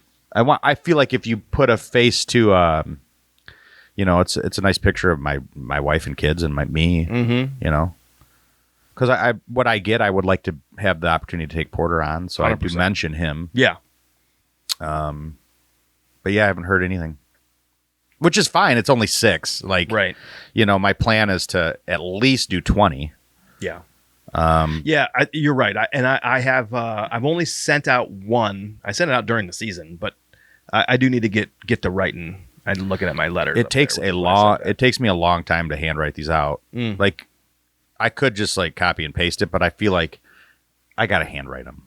I don't know why. I don't know that it matters. I've talked to a lot of people who are mass producing the same generic letter, and they're printing off copies from their laptop. So it's not even handwritten; it's typed, and they just mass bulk mail everything out, and it works. And so it's really a numbers. Well, because they're getting 100 versus my 6. correct. You know what I'm saying? It's a numbers game. Yeah. So you get Lucy's like, Yep. hell yeah. Lucy. Come on, Greggy. Come on, Darius. Yeah. There's not very many baby Lucys anymore, are there? What is Lucy short for? Luciandra. Lucille. Luciandra? Luciandra. It could be anything. You can put anything on the end of that. There's no baby Luciera. Dougs anymore either. No. Do you know baby Douglas? No, but there's no Adams. Yeah, there's no Adams. There's no baby Bretts. Lauren had a baby Miraculous the other day. Oh, okay. Yep. All right. Yeah, there's no baby Dougs. In that business, you can run into some interesting stuff. Oh, yeah. Because you're going to get some hippie stuff. Oh, yeah. Yep. I mean, she was our doula. Essentially, Kelly's not mine. She was Kelly's mid doula, whatever. She was there to help Kelly in the hospital when we had Squeeze them Porter. things out. Yeah. Squeeze them things out. But does that answer your question? Like, what my plan? so. Does that make sense to you? Like, what? Because my biggest issues. You could start with biggest issues where I always feel like I'm so impatient with everything. I think it's in my blood. Like, and then confidence. Like, I think that shit happens when you walk out there knowing you're going to kill. It also happens when you don't. When I walk out there, for instance, the other day when I was down there with you, Mm-hmm. I didn't know where I was going to sit. And I walked to this place and it didn't work. Mm-hmm. And then I walked to the next place, got into a tree, it didn't like it, got down. And then I found myself saying, fuck, I'm losing light. I've been fucking around for so long because I have no confidence in where I'm going. Yeah. I found myself just walking back to the walnuts, climbing in a tree. I'm like, fuck this. I'm just going to sit here. Yep. It was either that or go home. That just happened to me the other night. So, yeah. I walked Yeah, I around read and that. walked around Yeah. and I was tracking in the snow and the tracks were telling me one thing and it just didn't make any sense. And I walked around and I found a little crisscross, a little X in the snow, but the tracks were still going the wrong way to where they wouldn't be coming back that way in the evening. And I climbed up a tree anyway. And the tree, once I got all set up, I'm like, I got 0 fucking shots. Why did I do this? And then I got down and it's 4:00. So I decided I'm going to walk back and just stand against the fucking tree. And I never even made it. And the deer were already right there. And I had already stood there once. I had stood there once and thought, there's no tracks in the snow. The deer aren't moving through here. Yeah. No, they just hadn't yet. The tracks in the snow told me what the deer were doing, but I told myself that I don't know what I'm talking about. I must be wrong. Mm-hmm. And I didn't fucking follow my gut. And it's because it's the end of the year. I'm literally freezing fucking cold out there. My hands are frozen. My feet are frozen. My back is sweaty from carrying everything around and climbing up a tree and climbing back down. I'm now mad. There's only an hour and 12 minutes left of fucking shooting time. And so it's that I've waited so long that I'm mad at myself. And then I make a bad decision and I'm even more mad at myself. And that's like, I got to stop waiting. Like I keep all season long. I'm like, oh, I got time. I'll get down to Ohio. I got time. It's only October. I'll get down there. And then shit happens. A hockey game gets scheduled that I didn't have in the books, or this thing gets scheduled, or my calendar opens up and I want to go back to Kansas, which is when I really wanted to go. Let's go back. I should have just said, hey man, you shot and you wounded a deer. That was it. Mm-hmm. Go to Ohio. This calendar that opened up for you, go to Ohio. You haven't put any effort in there. Because now, when I went to Ohio, all I could think about was, of course I'm not going to see deer. I put in zero fucking effort. Yeah. There's been 3 gun seasons since I have been here. The deer have long since either been shot or have been run off this property. Mm-hmm. And so I've got nobody to blame but myself. And so I've got to stop telling myself, I've got more time. You've got lots of time, but plan it. I can't be so whimsical with my And that's what I mean. Like shit. it's pick a spot and go to that spot. Yeah. Know where you're going and sit there. And sometimes I'm like, I would say, you can ask yourself, do you think you're too mobile? Like a lot of the time, some problems I go through are like, I can sit anywhere. So when you get to a spot and I pick a spot and I start walking out there, I'm like, well, as I'm walking out to my spot, maybe I should go over here instead. Maybe I should go over here. I will easily change. And I don't think that's good. So that when I was walking out to the swamp stand this year, I walked past the middle trail, and we have a scrape on the middle trail. Oh yeah. And I said to myself, you should sit that fucking scrape. And I said, this conversation I had walking down the north-south trail, right past the middle of trail entrance. I said, stick to your fucking guns. And I walked straight out to the swamp stand, and that buck walked straight into me that night. Like, it's just, there's something about picking your spot and going to it that you feel. And I need it next year. That is a goal of mine. I was talking more like I drop a pin in an area I've never been, and it's more of I want to get to this area. And then once I step foot in there and I can see it, I'm like, oh, I need to be in those trees. And it may not be where that pin was, but it's in 50 yards. And I'm like, oh, that's good enough. That's because even yesterday the other day when I was down there and went in the dark, it was an area that I had walked to. I had an SD card camera out there. I walked out there. I said, this is where I need to be. But I'd never seen a tree out there that I had picked. I didn't pick a kill tree when I hung the camera because I just wasn't sure. And so, but in the dark, I'm like, that clump of trees is where I need to be. It wasn't where my pin was, but it was close. Yeah. And I do believe very firmly that if I sat that tree stand in late October and early November, I would shoot a deer. Mm-hmm. Based on everything I saw, the rubs, the scrapes, the couple trail camera photos I had of deer, that spot works. I didn't do my part. Right. And to me, that I go back to, I didn't bring any deer home, but I spent money. I had these mini adventures in Ohio. I don't look at Ohio as having as much adventure, but I do get most mad that I didn't bring any deer home from Ohio, and I probably could have. Mm-hmm. And that's what bums me out. Right. So we also had another thing happen this year in Michigan that we were not anticipating. 1 week before opening day, I got a text from the landowner, and she says, FYI, an old family friend and his son want to hunt opening weekend. Hope that's okay. And I'm like, what? Like, who? I've never heard this before. Like, her grandson will hunt. I know him. I've corresponded with him. He's a young college kid. It's great. I think it's great that he goes and spends time at his grandma's house and hunts out there. It's awesome. But a week before season to get these two people are coming out and I don't know who they are was very shocking because my initial reaction was, how do they know where to go? Like, did they just talk to her and randomly go, does anybody hunt out there? And she says yes, because there's lots of deer. And they're like, cool, we'd like to hunt. I had no idea. I expected them to show up and want to tour and like hang cameras and stands and yada, yada, yada, yada, yada. And also our buddy Head, who lives up in Traverse City, who we never see.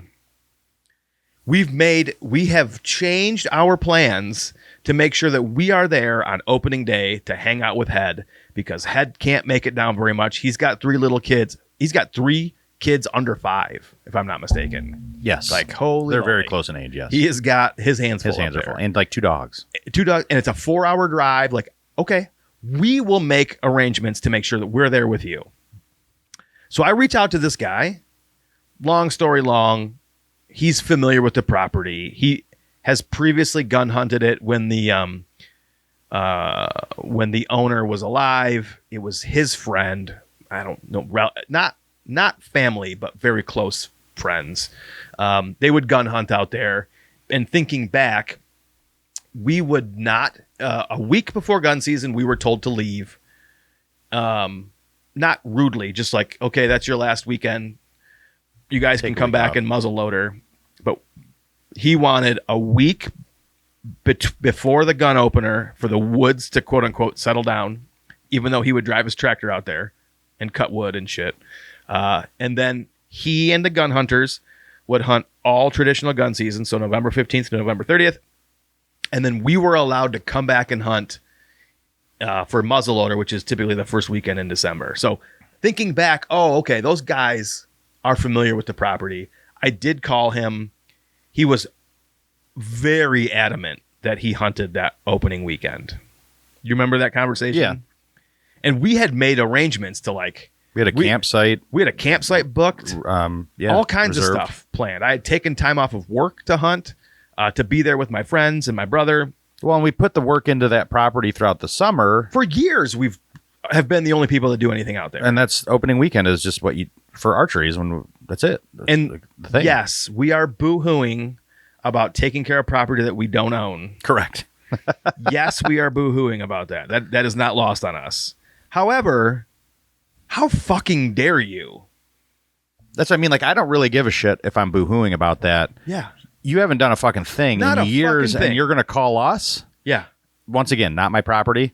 Yeah. And just be like, expect us to be like, cool, dude. Yeah, come on out. Opening weekend's all you. 9 people in the woods. No big deal. Yeah. 9 people in 30 acres. Who gives a shit? That Yeah. don't fucking work. Yeah. So I did tell him, I was like, hey, listen, man, we've got all this planned. You're going to need to find another weekend. And he did, thank God. However... Well, not necessarily. What? Not necessarily, thank God. Head shot and wounded a deer opening That's true. night. Yeah. Did you shoot that doe opening weekend? Yeah. I shot a doe opening night and then went home and came back for opening weekend. Remember, I went down for opening day. I was with you when you shot that doe. Yeah, but I shot her at night.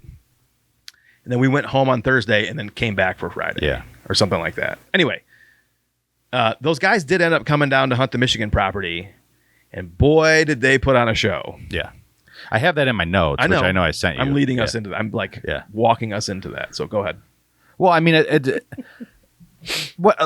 add on to what you were saying, we hunted opening weekend, but it was like 90 degrees. It was brutal. It was not a great opening. No. It was probably the worst opening weekend I've experienced since I started hunting. And we talked after, we're like, other than head shooting a buck that we didn't recover, it would have been nice to just let him have opening weekend. But anyways, at that time we didn't know. Yeah, we didn't know. But anyways, it's always interesting to me when because throughout that time I would try and imagine who they are and how they're going to hunt, how they're going to treat the property. Are they going to get into our stands that we've been fixing up all summer, like fixing the lifelines, trimming branches, whatever, making it safe and making the woods what it should be. Where are they going to hunt? For us. Right. Not for them, not for Mary, not for anybody else, not for her grandson. No, for us. Those are, and listen, I'm not being selfish, but if you work on them too, then they're ours. Yeah. But they're not. They're ours. Mine, Adam's, Head's, Kelton, Nate if he's still alive. I have no idea. Yeah. But you don't just get to say, hey man, we're showing up. This is what we're going to do. You're going to sit. So, and the dude said some of the old stands left on the property to rot are his. Yeah. He's like, oh, I was planning. You're going to sit in that? I was planning on setting that double ladder It's stand. string to a tree. That tree hasn't grown. That string is still taut. Your little fucking flexi rope you put around there. Yeah, go ahead, buddy. We don't spruce up their stands. We don't touch because they're not ours. They were left there for years untouched. They were there. So I've been hunting there since 2017. So almost 10 years. Those stands were there untouched prior to that and have never been touched since I've been there because they're not ours. We don't replace the straps. They're not ours. Yeah. So they just are there. You going to sit in Taj Mahal that you guys left out there He that did fell ask me over? He did ask me about Doesn't that we're supposed to clean up? They want us to clean that up. I have volunteered to clean that up. Still. Yeah. You left that metal, whatever, gun stand to rot and fall over. 2 sections high of scaffolding that they built into a stand that a tree fell on and has destroyed it, and it needs to get sitting cleaned out up. there. But It's a lot of work. it's a lot of work. So, I mean, like, are you coming out to sit in these? Like, these are all the things running through my head. And we were just out there recently. Now there's a gigantic clump of trees down on the main trail right behind Taj Mahal, the scaffolding stand. I haven't been down that way. It's going to take an hour and a half to chainsaw and clear the trail. Yeah. So, like, I can already tell you that I have a full weekend's worth of work that I will have to do, or let me rephrase that I get to do in order to be allowed to hunt there. And you're going to waltz in right before opening day and go, hey, we're going to be there opening day. Hope that's cool. I'm not okay with it. No, and I just kept saying to Kelly, I'm like, I would never do this to somebody. I would if I never knew do it. people were there hunting and taking care of the property, I would never just be like, will you let them know we would like to do opening? I would never do that to somebody. But anyways, it's Declarius. Where did he land? He's over Okay. yonder. So then you get, we all share the cameras. Like we can all see We've got about you 6 had trail myself cameras out there. Yeah. and then we've got a camera in the walnuts, and all of a sudden you start noticing, okay, they're there. Yeah. And Right before so it's like the day before gun season. the day before gun season, they're down there getting ready to whoop some ass. And right through the giant scrape in the walnuts that are cameras on goes the fucking four-wheeler side by side with the 2 dudes in the front and the dude in the back with the beer in his hand and a cooler fucking ripping right through the scrape. Right through the scrape. Right down that narrow passageway that funnel the deer take to the scrape. And the weird thing is they got off of a trail to go into the scrape. Yeah. Like they left a manicured mowed trail that I mowed. Not them. I mowed it with a brush hog that I rented with my fucking money. They left that trail to cut through the walnuts into the scrape. Yeah. And so I didn't see it right away. And you get the text from Head Up and Traverse, and he goes, good thing they got their Yeti cooler and their beer, and then I look and there's the dudes in a side-by-side ripping through the scrape. And then, so that must have been 2 days before gun season. So then the following day is still not gun season, but they're there. And we've got a camera in the acorn. We call it the acorner, and then the middle trail. So in the morning, like shooting, I would say when you're going to see all the deer, like when you're in a tree, this is when you're going to shoot a deer, right? Like 8 o'clock maybe. Oh, it was in the 7 o'clock hour. 7 something. Here's what's his nuts right in front of the camera with his crossbow cocked up to his shoulder. They're just roaming the woods. Yeah. And I can tell you down there, the way the deer, especially this year, were behaving, you ain't walking up on a deer with a crossbow and shoot a fucking deer. It's not going to happen, bro. No. And then I know where that camera goes. That dude in 15 more minutes is at the middle trail camera, crossbow in hand. Like, they're just roaming the woods, just tearing it up. Just old school, not giving a fuck. Yep. Crossbows, and then it was gun season. Who the fuck knows what they did during gun season? But I'm sure they didn't see anything because I do believe they shot something because I swear there's a picture of them in front of that acorn camera again, loading. Which I never saw. With a deer leg sticking out of the back of the side by side. So listen, it all boils down to this. They probably had fun out there. Yeah. And that's important. It's not. It's important. To who? To them. It's important that they enjoyed themselves. Fuck you. But don't come back. See, that's what I wrote down. I don't agree with that anymore. I know. It's not mine. If that was my property, I'd have a problem with it. You're still a piece of shit. It's not my property. I'm still saying. I can't get hung up on it. They're not That's going to true. Kansas. I can't get hung up on They're it. not going to Illinois. They're not buying But I still don't Ohio care things. if you had fun or not. You're an idiot. I care.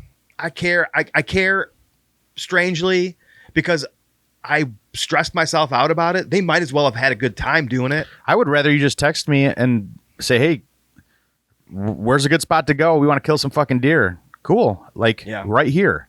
Yep. But you just had Mary tell us, I'm allowed to say her name, but anyways. I did. That you're just going to show, like, I don't like how it went. Yeah, I don't like how it was like, this is what's going to happen. Like, you expected the property to be yours. He'll call you. Yeah. I was like, oh, okay. Well, I'm going to head this off. And then he would randomly text the group and be like, you guys did you kill any deer yet? Yeah. And I'd text you and be like, what do you want me to say? Nothing. You'd be like, say handle nothing. this. Yeah. I'm like, okay. I'm going to be vague, yet. All you said was, yep. I'm going to be over optimistically vague. And that's what I did because we had shot deer. We hadn't necessarily collected them, but we had shot them. Sound like you said headshot.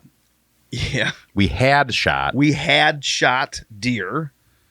I think at the time we'd only collected my doe, right? Mm-hmm. Like had shot a buck that we never found. You shot a buck that I think is still alive. So anyway, it was just a really odd. Again, this all circles back to, well, that's what you get. You only got one fucking property. Exactly. I put zero effort into the property here by my house. All my fucking fault. I put very little effort into Ohio. All my fucking fault. I have never written a letter. I have never knocked on a door. I have never put any effort into finding another property. And this is the first year that I paid the price for that. And that's why I say, it is my fault. I hope those guys had a good time. I hope they don't come back, but I hope they had a good time. I hope they had a terrible time. I know that they... Honestly. Yeah. Okay. I'm just saying. Yeah. Like I hope they didn't see any deer. I hope they had a terrible time and they didn't deserve it. I hope they went to the Bobby's strip club and saw some nice toothless titties. Clubs at the Bobby's area. I'm just saying, I have zero respect for them. You have earned zero respect from me, and I'm not going to say that anything nice about you. Yeah, I have no reason to. Same as it's in my notes about other things. Like I'm just tired of it. Yeah, we like try and pat everybody on the on the back and make people think it's okay to do what you need to do to have fun. And why do we do that? Because we don't know their whole story. We don't know the whole story. I know enough. You do? I know enough. Yeah. You could have called us. I have yelled at Tom before out there. Yeah. It's the same. It's the same group of people. The same group of guys. Like they all hung together. He only walked out at shooting light because he was afraid of the dark. Yeah. And he was afraid of heights. And he left his trash everywhere. He left trash everywhere, then lied and said it wasn't his. He would bait. And I'm like, dude, you can't bait because there's other people out here. Yeah. We're not baiting. It's illegal. You're baiting. If I'm out here with leftover bait and someone calls, I'm getting in trouble. You can't fucking do that shit. He would walk in an hour before last light. Because he was afraid of the dark. And he would yell over to me. He'd see me and yell over, how's it going? Yeah. And I'm like, what the fuck are you doing? Yeah. And it's old head mentality. I mean, I honestly don't know if he's still alive. These guys were old. I don't know if he's still alive. I have no fucking clue. He hasn't texted me in a couple of years now. It's been at least... It's only been like 2 years. It's been 2 years. Since he was, I saw 23. Probably. I guess it was 23. Anyway, yeah, it's been a couple... But, like, he's an old man. Mm-hmm. He's an old man. Like, I can't fix that. Yeah. It's like the same thing that young kids think the same thing about us. We're old. He was an old crossbow hunter. So when I talk to Kelly, and this is just, and it's an interesting for me outside look on how we are. She'll say like, "Listen, I knew people hunted, but I've never seen people hunt the way that you and your brother do." Mm-hmm. So I have to understand that too. That they're the majority of the outside world, or let's say the outskirt hunters, the people that are just kind of like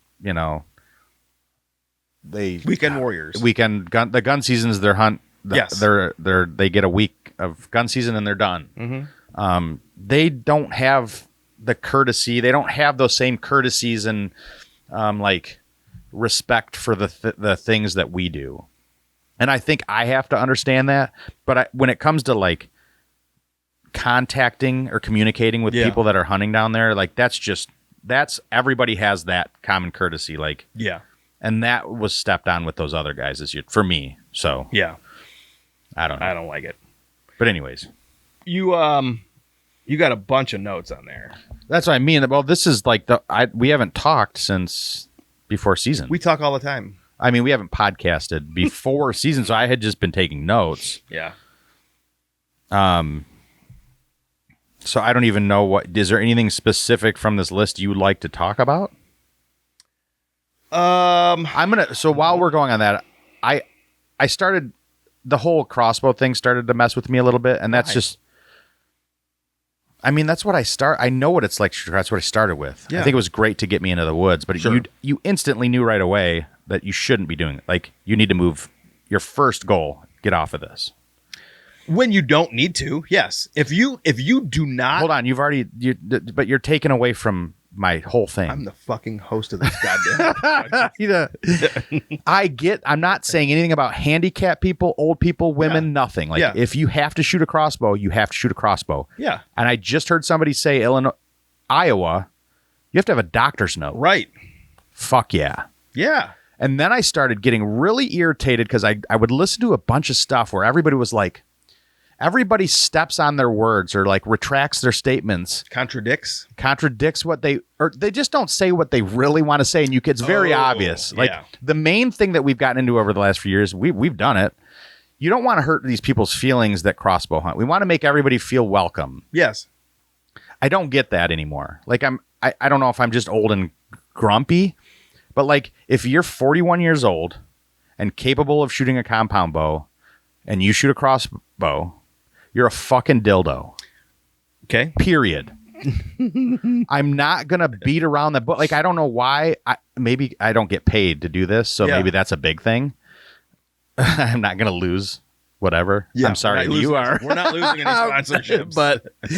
but like, I don't want to be that person anymore that's not true to who I am. And I know you feel the same way. You think 10-point Crossbows was in the midst of typing up their contract to me and they're listening to this and they're like, delete?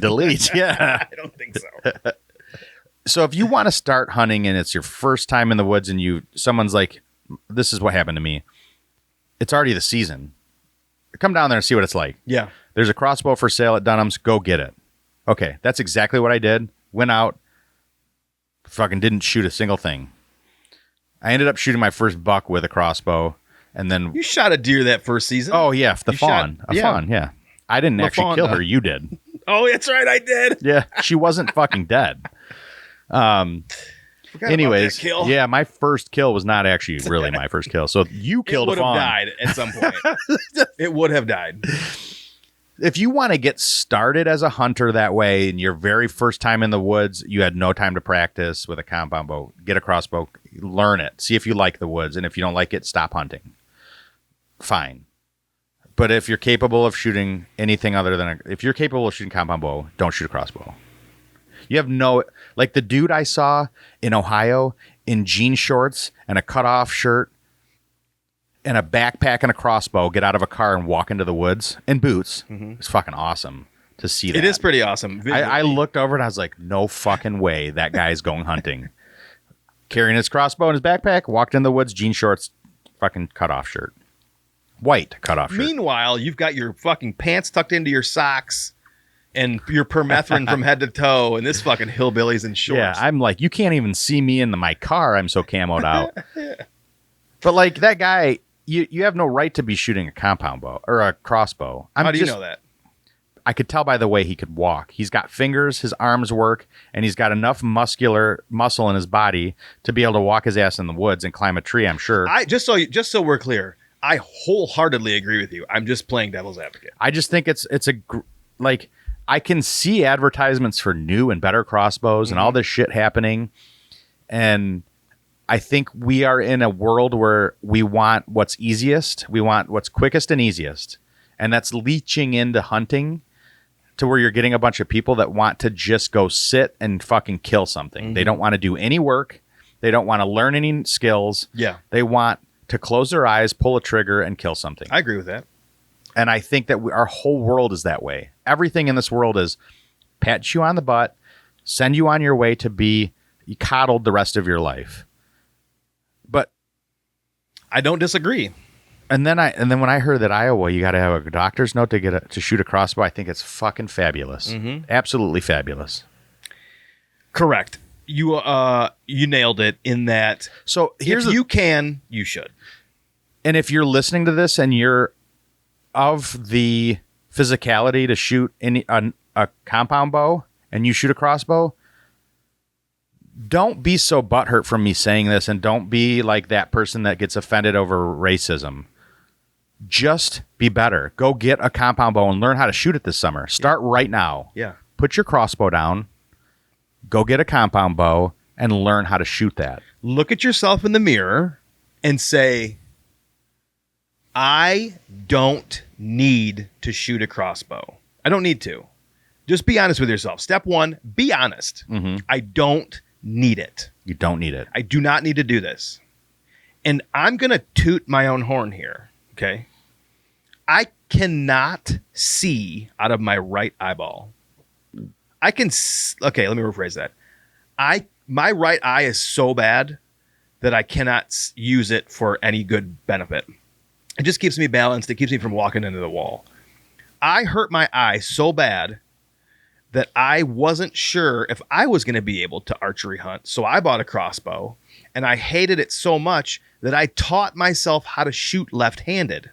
And so now I am a left-handed vertical bow shooter. If you are fully capable of shooting a vertical bow, you should do it. The crossbow is for little kids and handicapped people. Not even women. There are women who are shooting vertical bows routinely and killing deer. You, as a man, do not need it. Even if your handicap is that you can only draw a certain weight, you can still draw a certain weight. You only need 40 pounds to kill a deer. If you're using a crossbow, it's because you're scared to do something hard, and you should be a little bit embarrassed. You should be a little bit embarrassed. I'm happy that you're enjoying the outdoors, but as a human, you should challenge yourself. Yeah, make it a goal. Challenge yourself. That's it. Let that be your goal. And it's not cost. Crossbows can be more affordable than vertical bows, but they are comparable if you're willing to buy an entry-level bow. The bow that you shoot is the same price as a brand new crossbow. Mm-hmm. We've done some tweaks to it over the years, like you put new strings on, and I did put an aftermarket rest on there, but the ready-to-hunt Bear bows, B-E-A-R, Bear brand bows, are the same price as a good crossbow. And so, suck my dick. It's not costing, it's you are lazy. You just want the easiest thing possible. Yeah. It has nothing to do with homosexuality. Ducklarius is on your hat right now. Seriously? Yes. That little fuck. I knew he was going to. I have.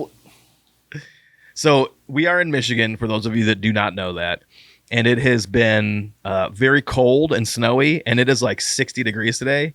And every elder bug that has been hibernating is wide awake and in my house. And it is fucking And they are attracted to Daddy Adam. Yeah. So I guess you mentioned this is just current hunting. You just mentioned this to me because we've been talking about it a little bit. Because you were pulling last time we were down in North Adams, you pulled cameras and whatever. And I have no cameras anywhere else. I have one camera that's a you got it for me, but it's a SD card just camera. An SD card camera. And I haven't had anywhere to put it out yet to where I want to let it soak. So I don't have cameras elsewhere. I look at the pictures. Brett has cameras. He's hurting. You flicked him. I didn't mean to break him. But anyways, we got on the topic of like, what do you think it would be like next year if we had 0 cameras on our property down in North Adams? Like, we know the property, we know the runs, we know, but things shift, deer move. Like the bucks only typically won't be taking the same runs as like all the does, et cetera, et cetera. What if we didn't have any cameras? What if when we went down there, we really had to just go with where we felt we needed to be that day based upon knowledge, like physical knowledge? I think the only difference is that you'd miss a couple of morning hunts because you'd have to go in and scout. You'd have to scout your morning, figure out where you're going to hunt in the afternoon. So I think unless you just wanted to blindly throw a morning sit somewhere out of historic information and then scout your way out. Oh, but that's okay. Oh, 100%. And my response to you was, I like the cameras because I just like to see the deer. Right. I just like to see them. I like to see them interact with the scrapes that I make. I like to see, oh, there's a really nice one, or oh, there's like 4 really nice ones. But other than that, I'm not using the cameras in Michigan to we don't need them. No, but I think they do persuade my mental decision making into where you sit. So like all of us, there was specific locations I was sitting this year that were new to me. I was hunting different areas, which is odd because it's not like a huge property. It's 80 acres. But I was still picking different areas to hunt based upon where I thought, from camera pictures, where I thought the deer would be moving. Yeah. And then I would sit at the end of the year and be like, wow, I never sat here. And I typically would. Yep. But anyways, you went to Ohio and you texted me afterwards and you're like, man, I sat somewhere. I had no knowledge, no camera knowledge, nothing from that. And it was, I believe you said you were hard as a rock. No, I said I was excited. I was as excited as an opening day. You said, okay, that's fair. But I still feel like it was penis related. I don't think so. It's okay. So I had gone into this property where I had SD cards, cameras, because there's no cell service. And those cameras have been up there all year. I had them, and I replaced the batteries in August, and then I haven't been back in there to get them. I have hunted in there half-assed. Like I've gone to do a job visit, and then on my way home, I've gone there, or vice versa. Like I'll go there in the evening, hunt, and then stay at a hotel, and then go to a job visit in the morning, and then go home. Like I've never really put together a plan. And so I walked into an area because the wind was perfect to hunt, and then on my way out, grab that camera and get the fuck out of there. And when I walked in there, I'm like, this is exactly what I wanted. This is exactly the setup. This is the exact perfect clump of trees to climb in with my saddle. Like I'm on the nose of this ridge. The wind is blowing in my face up over the top. I can see the runs. I can see a rub over there. Like there's bedding up there on the top. Like I can see this as the sun's coming up. My heart was racing because I was so excited with anticipation because I had no expectations. Mm-hmm. I had no idea. I didn't know if there was a buck in there at all. I didn't know if there had been a dude in there because the day before was the last day of muzzleloader. I had no idea. All I knew was that in my brain, this is exactly where a deer would be. And the hopefulness, the optimism, like I saw no deer, but it was still that before legal shooting light, my heart was racing. It's exciting because I was so excited. Mm-hmm. And it was January the 7th. And so for that reason, because it gives you hope. There's like, that's no matter where you go, there's hope. Kansas. Yeah. Every sit in Kansas is hopeful because I don't have cameras. Yeah. There could always be a deer that I have no idea. Yeah. And I often wonder if because I sat in specific places this year based on the cameras and I didn't sit in some of the other ones, like for instance, 3 Tree. Mm-hmm. I never sat in 3 Tree this year. There would always be a sit in 3 Tree. Did I miss something this year because I was ignoring locations? Well, I just sat right behind it the other day and shot over a doe's back. Had I been in 3 Tree, I could have shot a doe. Mm-hmm. For some reason, they hung a hard 90-degree turn in front of me too far, and then they were out of range, and I don't know what happened. I shot over her back. But if I sat 3 Tree, which was probably 50 yards in front of me, they would have gone almost underneath me. Yeah. It would have been perfect. Mm-hmm. But I was overthinking it. Too mobile, perhaps. Right.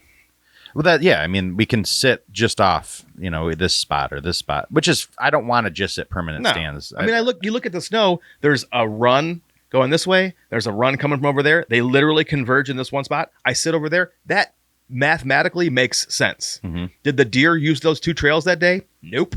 Yeah. But they have. And so the sign is telling me, put your stand here. Now, I did shoot at a doe. I just made a bad shot. So technically it could have worked, but she didn't take those trails. Anyway, and when I say when I use the words too mobile, it's not like being able to sit in different spots. It's specifically like picking one location, not being happy with that, picking another one, moving too quickly, not focusing on one spot long enough. Yeah. So that's kind of where if I'm have that's impatience and being too mobile. Yeah. But like that for me, it was just odd down there that there was no. I typically shoot 3 or so does down there, and I have not had opening weekend. I had one adult doe to shoot at, and I chose not to that shot. And that was the last and only really clear, easy 30-yard broadside doe, adult doe that I had to shoot at this year, and it was very weird to me. I could almost tell you that I'm going to go down this weekend and shoot a doe, and I can't. This year was just they weren't there. They're there. They're not hitting There's our not property like normal. So I shot that adult doe opening night. I agree with you in that I did not see very many until the end of the season. I did see some those last couple of days down there. They were in the north. They were all going to whatever that food source was. Yeah. And I have historically said on this podcast that we could shoot 10 deer in Hillsdale, 10 does in Hillsdale, and not touch the deer population. Yeah. I rescind that. I take it back.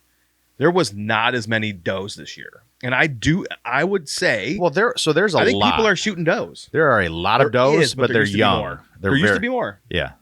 When I remember a time sitting under Taj Mahal and counting 30 deer in a line. Holy. Cutting across in front of where Skyscraper goes. 30 deer. Not an exaggeration. And I remember telling Ed and him going, 30? Like he was surprised. 30 does in a line coming from the field going to the north on an angle there in front of Skyscraper. So there are less deer today. I think people are managing the does down there better than they ever have. And so I say, well, maybe it's okay that we didn't shoot so many does. We'll see. We'll see how it plays out. Right. There is a shitload of 1-year-old bucks. Yes. A shitload. The amount of 4-pointers running around down there, and some of them are beautiful. Yeah. Like there are some healthy, solid looking young bucks that I'm like, these are going to be some good deer.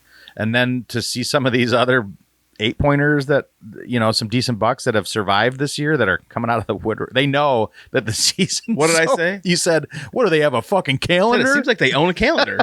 We had a deer show up in front of a camera. So we have a camera down there that I didn't grab, and I did cancel the plan on it.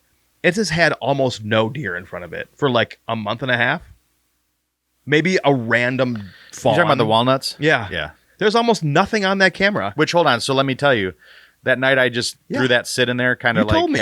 There was 15 deer in there that night, and not one of them hit the camera. Yeah. So we had a buck show up 2 nights ago that I have not gotten a picture of since September. I said I'd never seen it, and then I went quickly looking at some old pictures, and I do have him in velvet walking out of the walnuts into the beans. That's the only video I've got of him. So he's seen him before. Where the fuck has he been? How have we not seen him on the hoof? How has he not been in front of another camera that whole time, all season long? Blows my tits off. And season's over down there. So it's like I said, it's like they own a calendar and they know it's safe again. Yeah, because now, and then I even text you, I'm like, and then look at the swamp camera. Yeah. That's the other camera that was left down there because it's all wet now. And in the far background, I can see big antlers in the fog. Just chilling, watching the other deer walk. Which, I mean, that camera's taught me a lot. Now that I know where that camera is and I walked over there and I can see what it's like, even when it's dead winter, like everything's dead. Yeah. Did you just look around over there? No. It is interesting. Yeah. It is. Well, I put that camera up early in the season. I had hunted the swamp when it was bone dry and walked out that way and had a camera on me. I think you thought it was further into the swamp. I did. I thought it was closer to the swamp, but I had walked out there. I'd left the swamp to go to my truck and saw a rub. I'm like, oh, I'm gonna put a camera on this rub and see what's going on over here. And it's been there ever since. So no, I don't know what it looks like right now. It's like if you walk in it, you get stuck. It's like kind of like browsy type, viney, where you would lay down right now if you were in the winter and you wanted a spot where Adam won't walk, you know, because there's water all around now. But I noticed him laying down in the camera that one day. All the bucks were in there. Yeah, but I think it's a bedding area for sure. Yeah, that we I mean, probably, there's a couple pictures of them laying like down that. right They there. probably catch us no matter where we come from. They can hear and they get out of there. So anyways, I just noticed that towards the end of the year. I'm like, wow, they're really in here and one's laying down. And then I walked over there and I'm like, well, yeah, it's a bunch of down trees and viney thick shit on the edge of a swamp. Anyways, sex on the riverbed. Yep. You got other stuff in there. What do you got? I don't know. Yours is mine typed out on for you? Yeah. Mine's all in my notepad, which I struggle to read. I mean, you've got Kansas, October 9th buck from last year, shot buck and swamp, where are the mature does, food sources farming. Well, that's the thing. Like the buck shot stories they are what they are. Yeah. But we haven't talked about them. So like the October 9th buck, that was what I said. I stuck to my guns and I sat the swamp, and it's a permanent stand. And And it's not just a permanent stand. It's been there for a long time. Correct.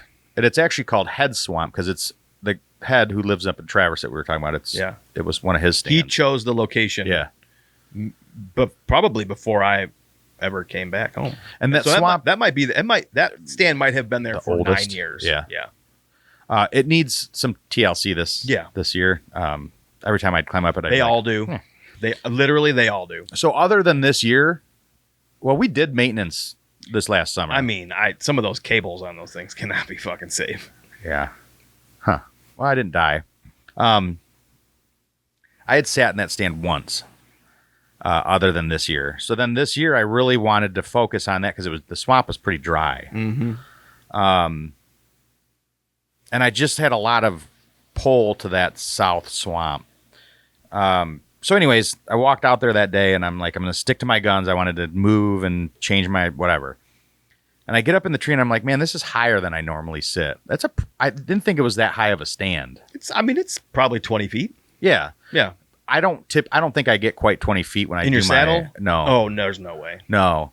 And this over the summer, I had been studying a little bit, and watching videos on odd shots.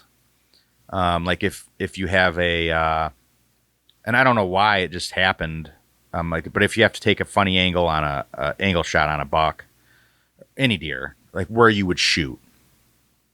So I had an idea in my mind that I had taught myself from just looking at things of where I would shoot bucks from different angles. So October 9th, which is interesting. That seems early, but oh no, October 9th was not. Sorry. This was November 1st. Because there was rut activity. Your note says October 9 buck from last year. October 9th buck was the buck I shot 24. When you hanging out of my him. saddle, and I got his skull. He was found by the neighbor, and it all came together this year for me. Did we tell that story? I feel like we No, told that story. We didn't. Are you sure? I'm 100%. This was my first buck I shot this year. I got you. And anyways, yeah, it does say November 1. I could see bucks all over with following does already. Mm-hmm. On November 1, that's not early. No, I was thinking October 9th. Oh, yeah. Because I'm just reading two different things for some reason. So anyways, he walked.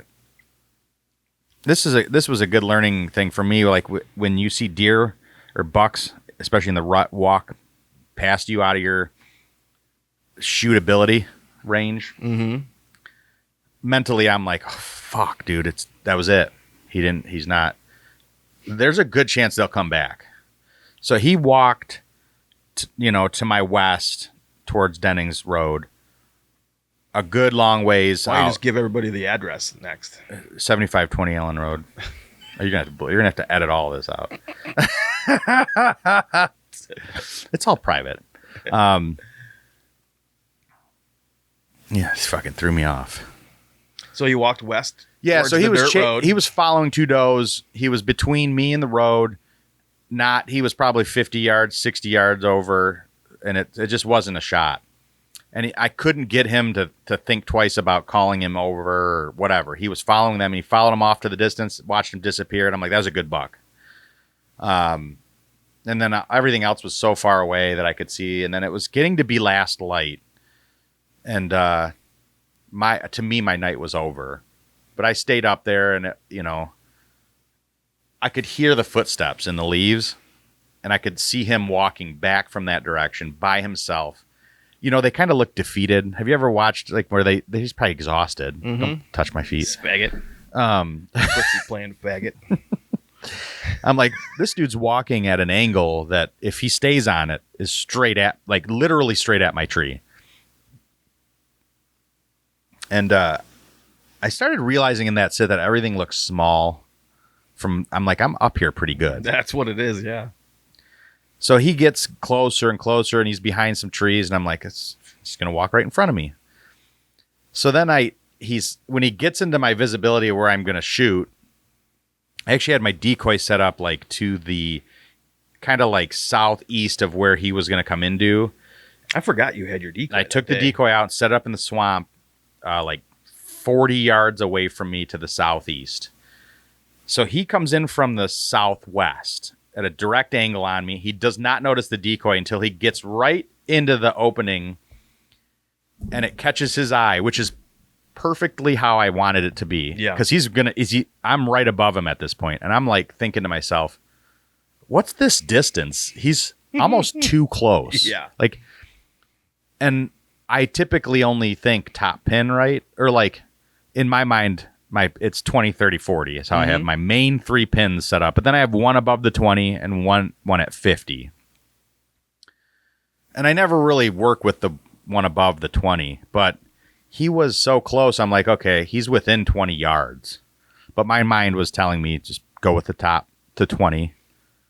So that was my first kind of main probably mistake. But he was so far down that I'm like, this is that angle. These are the angle shots I was studying. Where am I going to shoot? Pick your spot that you think you're going to not hit his shoulder, and you're going to have to go from the top straight down through his body and hit vitals. Yeah. So I pull back, and I'm on him, and I can see that he lifts his head up and he looks back at the decoy. So he's now stopped, head up. He's quartering to me heavily. And he's 10 yards down, and I'm 20 Which is feet interesting up. because I can't. I've seen the video of it, and I cannot tell that he's that close. That's interesting. Well, he was so close that he's not hardly. I almost didn't get it on camera. Yeah, he's in that's the true. very bottom edge of the camera. Just barely made it on camera. You can't see the bottom half of him. You can only see his head and upper back. And I picked my spot and I shot, and it hit him. The arrow did not go all the way through, and I sort of picked kind of between his neck and what I would say his shoulder would be, and would hope that it would fall down into his lungs and heart. Well, we're not going to talk about this for long. I never recovered that deer. He ran like a bat out of hell. He seemed to kick a little bit, and he ran behind me, so I watched him. I think I told you I thought I was going to throw up. Yeah, oh yeah. For some reason, I got so fucking riled up from this buck. This is what's beautiful. My heart was beating so hard out of my chest that after I shot him, I was like, oh my God, I'm going to puke. I was so horned up. That's what everybody's looking for. Dude, it was crazy. So I watch him run behind me, and you have sort of, you watch him and you kind of think of where he's going, and you see him kind of run into trees. And I can see my arrow sticking out, and you try and take note of how far the arrow's in. And then I lost the arrow when he went behind a tree and was running away, and then I lost him and just could hear him running. And he had a good run to him, so I'm like, it's not my favorite. So, you know, and it's one of those things where, like, I wanted to get down where I could still hopefully see some blood, and I couldn't. So I went to where I shot him, and I couldn't see any blood. And I'm like, well, that's because I shot him high, and the arrow didn't go through. You and I ended up looking at the video, and it looked decent. A little high, I mean, maybe. still, the angle from the video, you cannot tell how much arrow is or is not in the deer. You just it can't looks like see a lot goes in the video. because it's straight down. So And it's like getting dark. Yeah, the angle of the arrow and the angle of the camera are the same, and that you can't see how much of the arrow is sticking out. So the video, I'm like, I don't know. That's where I'd have shot him. I mean, it seemed like it was a good shot. I don't know what else you do other than wait and hope he opens up more somehow. I don't know. I probably would have done the same thing. So we searched for him. You and I ended up. You weren't down there that night. I was by myself. I went back to the motel and I called you and I said, I think I'm going to wait until I'll track tomorrow morning. I didn't want to fuck anything up. Mm-hmm. You came down in the morning. We hunted the morning, and then you met me over there to track. Mm-hmm. And we hardly found any blood. The only blood we really found was up high on like one of those berry weed bush things, which would have rubbed off of his back as he ran away. And one of the other strange things, which is this is what happens, is it was not where you thought he went. Yeah, so I thought he ran directly behind me to the right, but as you start to like get down on the ground and look back, you're like, man, he didn't cut as hard to the east as I thought he did. Maybe he was more west. So anyways, without blood, you're so fucking lost. Because there's tracks running in every direction. Yes. And it's swamp, so it's tall swamp grasses. Yeah, and there's no arrow. We know nothing. Yeah. So eventually, you know, we put a lot of effort into tracking the deer. I mean, we ended up finding blood. Yeah. But once it got to the main trail, the swamp trail, 10 yards. There was maybe 10 yards of blood. And then he did something somewhere on the trail and moved, and it was like nothing. It was not good blood. No, like little drippy It was droppies. It's just a drippy droppy, like it was splashing out. Again, the arrow never came out. It didn't go through. He was not bleeding out the bottom. Anything was coming out the top, and it was probably with every bound. And it's like, it was windy. It was blowing leaves over that day, I remember. And so we could not track blood. Yeah, and I think the hope was that like we would be able to track it far enough to where if it hit him in the upper lung, that it would fill up and start to leak out at some point. But it never happened, and with we were at a loss. Yeah. So then you're defeated. Yep. But I got on the phone with. I actually sent a text to the dog tracker. I said, if I send you a video, can you tell me what you think? Because he's good about saying, I would not even look for that deer. He's still alive. There's a good chance he's still, etc. So I sent him the video, and he always sends me a picture of like what the inside of a deer looks like. Which it's it always, cool. No matter how much you look at a deer's shoulder bones, it's fucking crazy how much they take up, and it's such an awkward angle. Yeah. So he's like, man, I think you hit the top of the shoulder. And he's like, my hope would be that deer's fine. But he's like, I don't think it's dead. So, and that's kind of what you hope to hear at that point. I mean, other than him saying, we'll come down and find it. Yep. But he's too honest for that. You know, he's not going to beat around. He doesn't want to waste his time either. No. So, I think at the end of the day, we just chalked it up as it was not where I was supposed to shoot. And I think as the more I looked into what you're supposed to do, would be more frontal at that point instead of less like trying to hit. I don't know. Yeah. I still don't know. Without sitting in the tree with you and looking at it, I don't. Well, one of the good shots on that. So since then I've seen Justin Sinen and DJ both shoot a deer more frontal. Mm-hmm. That was more successful. I found a lot of success right in the spine. And then that's what I need to start taking doing. a follow-up shot. And I I'm only half joking in that I've killed several deer, inadvertently shooting them in the spine and then following up with a kill shot. Also the ass. I haven't told anybody that, I don't think.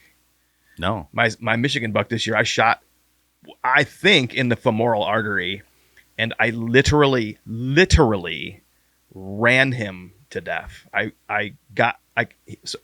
we're gonna talk about you, but there's lots of ways to kill deer, is what I'm getting at, and it doesn't always have to be right. Well, through the pump I think I house. joked with you with your first doe. I was like, man, I can almost predict you telling me you hit him in the spine.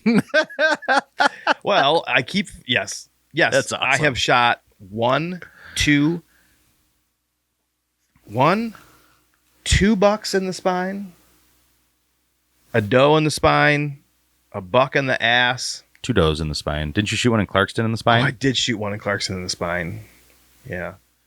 Golly, I better stop talking. I'm gonna give myself a bad rap. Well, I mean, I got them all. you didn't have to. They were easy tracks. Like I told I felt bad about shooting this last one, and I told my wife, I was like, you know what? Fuck that. The only reason that people feel bad is because of social media. I go, do you think the Native Americans were always like, I only shoot pass-throughs? Yeah. They're probably like, I shot that deer in his ear, and I had to run him down and hit him with a rock. Yeah. Like, the only thing that was important was that you put food on the table for your Native American loincloth-wearing family. Okay? Which It you're wasn't close to whether that. or not you laced him right in the fucking double-lunged him with my fucking bow and arrow. No. that was racist. Yeah. That was so racist. Well, that's what they did. Yeah. Oh, yeah. And so I make some bad shots. I still get the fucking deer. I just had to run this one through the woods until he couldn't run anymore and then shoot him again. That's why it's always, whenever you text me or whatever, it's always, I'm like, man, I'm waiting to hear the story. And then you even text me and said, another interesting one. Yeah. I always got to let Adam know there's always some more hair on this I'm one. like, well, what happened? And, I was like, well, I ran 20 yards and then he laid down and they ran another 20 was yards. so weird. Like I hit him and he instantly jumped behind a log and laid down. I was like, ooh, that's weird. Because I knew because of my lighted knock, I hit him in the back leg, and at 53 yards. And but I've never seen one instantly lay down. I was like, ooh, that's really weird. I've never seen that. So ever. I quickly knocked another arrow and then I couldn't see him. And then I watched him get up and like climb over another log and lay down again. I'm like, ooh, he's not doing well. And so I watched him. It's a good sign. Yeah. But I was like, I can't in good conscience sit here and just let this drag out. So I snuck out of the tree and then he got up and he walked a little bit and he'd lay down again. Anyway, I literally chased him around the property until he was falling. Like he'd run and then I'd bump him and then he'd run and I'd bump him. But then it got to the point where I was following the blood in the snow and you could see where he fell with a big ass print in the snow and a big blood smear. I'm like, he is not, I'm literally he's right up here. Mm-hmm. Like, and then I caught him laying down out of breath, like Put him out of barely his with his misery. eyes open. Yeah. And I put him out of his misery. So fucking A, bitch. These are the things where I'm like, I wish we had shit on video, like not just the shots, kill shots on video, Me but running we them need down? all of this on video. Like I need to see Brett wondering what the fuck to do, and then getting down and like bumping him every 20 yards. I have listened to so many people say like, it's not always about just waiting. You have to assess the situation. And I'm like, this deer doesn't feel good. He laid down within 2 seconds of getting shot in the ass. Yeah. Something's not right. Yeah. I got to get him again. Because normally if you shoot them and you wound them, they're fucking gone. Mm-hmm. Like you just told the story. You shot a deer in the shoulder and he ran as fast as he possibly could out of our lives. This one laid down immediately. Something's up. Yeah. And after cleaning him and processing him, I think I nicked his femoral artery and he was in the process of bleeding out internally because of the amount of blood that was in that back. You just want to put him back out. I ham. mean, in your mind, you want to put him out of his misery. So but I think it took me 30 minutes to get him. But still, it's always something. Which, I don't know. That's the joys of, that's the adventure. Fuck yeah. Yeah. Dude, I got to piss. Can we take a break? Yeah. Go. I'll send you some. It's fine. I just told her. But Charlotte goes, no, it's okay. My dad has too much energy. Oh, he does he? I do have to. I was going to order some more the other day. Right after I got those, they came out with the new flavors. Oh. And I was like, damn it. No, I was ordering from their website because I bought protein powder and everything. But the new flavors were out. I'm like, damn I need it. to go look at those. Like it's like Passion Punch and Silver Lightning or something like that. Is Passion Punch passion fruit? Are we recording? Yeah. I'd like to know. Yep. Okay. Is Passion fruit or is Passion Punch passion fruit? No, he said it's like Hawaiian Punch. Oh, I'm down with that. Hell yeah. He's like, he was drinking one on the show the other day, and he's like, oh, it's like Hawaiian Punch with bubbles. Yeah, I'm down with that. Yeah. Sorry for that. Well, that's okay. I peed as well. Yeah, it's good. The fucking cat was looking at me. She knows you don't like her. Yeah, she did look at me like, you racist piece of shit. And I had to go check on my son, who yesterday he had hockey.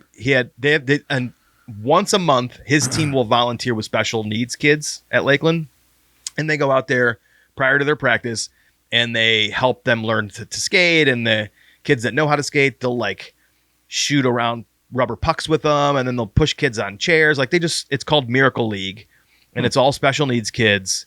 And the kids, like the Lakeland Hawks teams, will volunteer time with them. So they did that yesterday and then followed it right up with practice. So before we ever left the house, he looked like shit, like pale, didn't look good. I'm like, oh boy, here we go. And so then he was up all night with the flu. So yay! It's going around. I mean, like it's several people in Porter's class have been gone. I mean, it was through our family and through winter, not mine specifically, but it could be starting now, I guess. Mm-hmm. I'm breathing it all in. I don't know. It is what it is. Got to get it sometime. You're fine. I'm sure we've been exposed to it already. No, just give me just keep taking ibuprofen. Yeah. Thin your blood so much that it has nothing to grab I don't onto. have blood anymore in me. I took a piss after I did the fast. I told Kelly, so I started eating. I told myself, how long have you fasted for? 24 hours most. Okay, so when you do the longer you start going, the easier it gets. But it's still, I still get the flu pretty bad. I told Kelly, I'm like, I feel like I gave myself the flu. You know, when your skin is crawling, like you can feel your blood almost. You can't get comfortable no matter how you lay. Your headache doesn't go away. It just gets worse. So anyways, I'm like, all right, I'm going to eat. And sweet Kelly, she is trying to manage it the best she can as far as like wanting me to get better by doing this, but also hating how much of a bitch I am. Yeah. But doesn't want to say that to me because I don't take it well. So she's trying to manage all that, but also like make sure I don't fucking go crazy. So I said I'm like, all right, I'm done. I don't want to live this way anymore. And I knew I had to get better before the hockey game. Like I didn't want Thursday to be a wreck. So I decided I was going to eat before I went and pick the kids up from school. And I had, so she's like, she comes up to the room and I'm like, where's the ibuprofen? She's like, let's not jump to ibuprofen. And I'm like, fuck. Okay. She's like, but drink this water, have this tea and all this stuff. And then I went down and she's like, maybe start easy. Start with drink this broth. Not biscuits and gravy? Yeah, but I want everything. Yeah. I just want to chew. I'll chew fucking, I don't care what you do. Put your dirty toilet paper in a ball and let me chew it. I don't give a fuck. I just wanted to chew. You would. So you would care. I promise. If it was used toilet paper, you would care. You said, I don't give a fuck. You would give a fuck. Yeah, I probably would. You would care. Let's be honest. So she gets me a hot cup of broth, which to me is wonderful at that point. I don't give a shit, but it's not what I wanted. So then I go down and I'm going to make a smoothie before I go get the kids, and I'm making it. And she's like, kind of giving me the eye, like, no, shouldn't do that, basically. Like, you shouldn't have dairy, because I didn't have any liquid to put in there. I'm like, I don't give a fuck. You right now should be handing me food and ibuprofen. So I left the house and we didn't talk because she was frustrated. And then she always calls me right after I leave and will be like, don't act like I'm the bad guy. And then we have a conversation and I'm sorry. She wants me to say I'm sorry. Is that normal marriage? Probably. Yeah. And I'm like, this is just what I expect in this moment. And I'm being a pussy and I'm sorry. But that evening I ate nonstop. So what day is this? this was Wednesday. Okay, so two days So ago. Wednesday I ended up having dinner. So I had scrambled eggs I just had eggs over medium with turkey bacon. Still healthy. Mm-hmm. But then there was like muffins, and I made these like protein cheesecake balls, which was cottage cheese and blueberries. You know what I mean? Mm-hmm. But I'm eating nonstop. Like I can't stop. And almost can't even swallow the food because I don't need it anymore, but I can't stop. Oh my God. God. When you fuck yourself that hard, you want so much relief To go the other way. Yeah, you just want to go so bad the other way. And I knew I shouldn't, but anyways, so then I started like, I was peeing a lot because my body is like totally getting rid of all this shit. And I peed one time and I'm like, I don't know what my pee is like. Thick. It was gross. And Kelly's like, well, That's yeah, you're called pissing cum. out of She's like, well, that's toxins. Like, you got to piss that shit out. Like, You're not supposed to rub it. It wasn't like when you're peeing, really. She's like, were you jerking off? No, but it's not like thick to like super viscous thick, but it is like you can tell you're like when you drink like a funny energy drink or something and it's like green, neon green and stuff. Like you can tell when you're pissing out like foreign material. So anyways, it's very interesting to see what like, and then I started like very cleansing my poos. And Uncle Calton comes over and he's like, just drink cucumber and okra water. And I'm like, okra Cucumber and water? okra? What the fuck? Okra? He's like, yeah, it'll suck everything right out. You know how he talks in Caribbean too? Mm-hmm. It'll suck it all right out of you. So, anyways, I don't know how we got into that. But Oprah Winfrey. my piss. Somehow we were talking about piss. Mm-hmm. Did you say Oprah Winfrey? Yes, I did. I like that. Oh, because we just peed. Yeah, we took a tinkle. Yeah. Anyways. Yeah, and we were talking about how I went and checked on my son who woke up in the middle of the night with a flu. Yeah. And we were supposed to go up north tomorrow for a hockey game for him and then stay the night in the snowstorm and ski on Sunday, and now that ain't happening. So shiitake mushrooms happen. Sometimes I think you're forced to slow down. Yeah. I've literally had this conversation multiple times over the last couple of days. Lauren gets so fucking mad about gray skies and stuck in the house. Winter. And I'm like, this is you, dude. Like, the earth has always done this.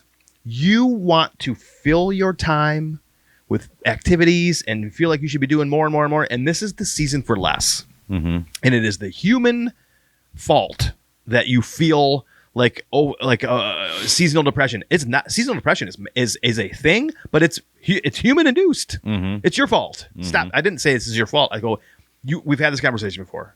And then yesterday it was sunny. I'm like, go outside. We made the kids go outside and they acted like we were evil for making them go outside. Kel's the same way. It's just, man, it's just the time of year. Jumping back into your list. I actually had a question while I was peeing because I was thinking of things. How do you think we are hunting wise? How do you feel about? Do you think people follow the rules? Do I think the majority of hunters follow And the rules? let me tell you what got me to this. So I asked you the other day if you're going to go to Lansing April 6th or something, 6th or 9th or whatever, which I believe is the vote for the one buck is on the table. Yeah. And I thought to myself, well, you shoot $2. And then I think to myself, I need someone else to control me. I don't have enough self-control. You give me 2 buck tags and I have $2 to shoot, I'm going to shoot $2. Yeah. However, I would like to be in a 1 buck state, and I will follow that rule. And you know why you would like to be in a 1 buck state? Because you don't have a problem shooting does. Correct. A lot of people do. Correct. Like I said, I think a lot of people and I know quite a bit of people that great people. They're a little bit older, so there's a generation That has to something it, to do with it. that gun season starts, they shoot $2, they're done, and they could do that in one day. Mm-hmm. That's all they want, and they feed. So like I'm saying, I know people that have shot bucks this year. They bait. Yes, big difference. Feed, beat, bait. I know a couple people that shot some decent bucks. They do a lot, but they bait. And then I start to think, well, okay, I would like a 1 buck state. I just would think it would be better. I shoot 2 bucks. I follow the rules. Mm-hmm.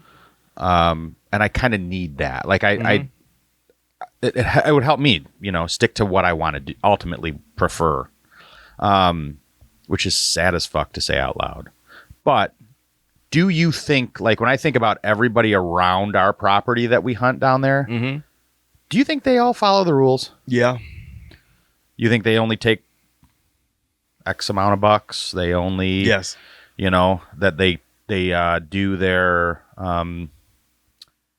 you put it harvest reporting. Harvest reporting. They no on that because it's very easy. You could do whatever the fuck you want. Process your own deer. Nobody's ever going to know. I process my own deer, and I still check them in. Correct. You do. Yeah. Well, so my answer to your question is not black and white. Because you asked me, you asked me people about follow rules. multiple rules, and I think as a general statement,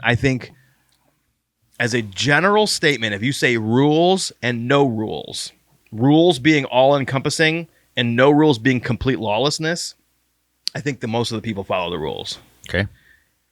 If I can nuance that out and extrapolate certain rules and assign them yes or no, I think the majority of the people do not follow the rules. So that's the answer.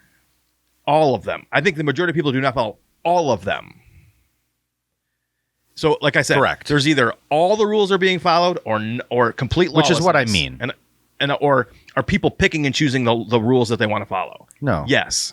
I think people are picking and choosing the rules that they want to follow. I think that people around our hunting property are harvesting the appropriately tagged amount of deer that they can. I do not think that they're all harvest reporting them because that's still relatively new. Right. Not that new. I think, self included, I can lose track of my time, especially if it's an evening kill. You get 24 hours or whatever. Maybe it's 12 hours. Ultimately, though, as long as you do, I don't think they care if you did it a week later. I think there are probably more than this is just me assuming. If you get out of farm country,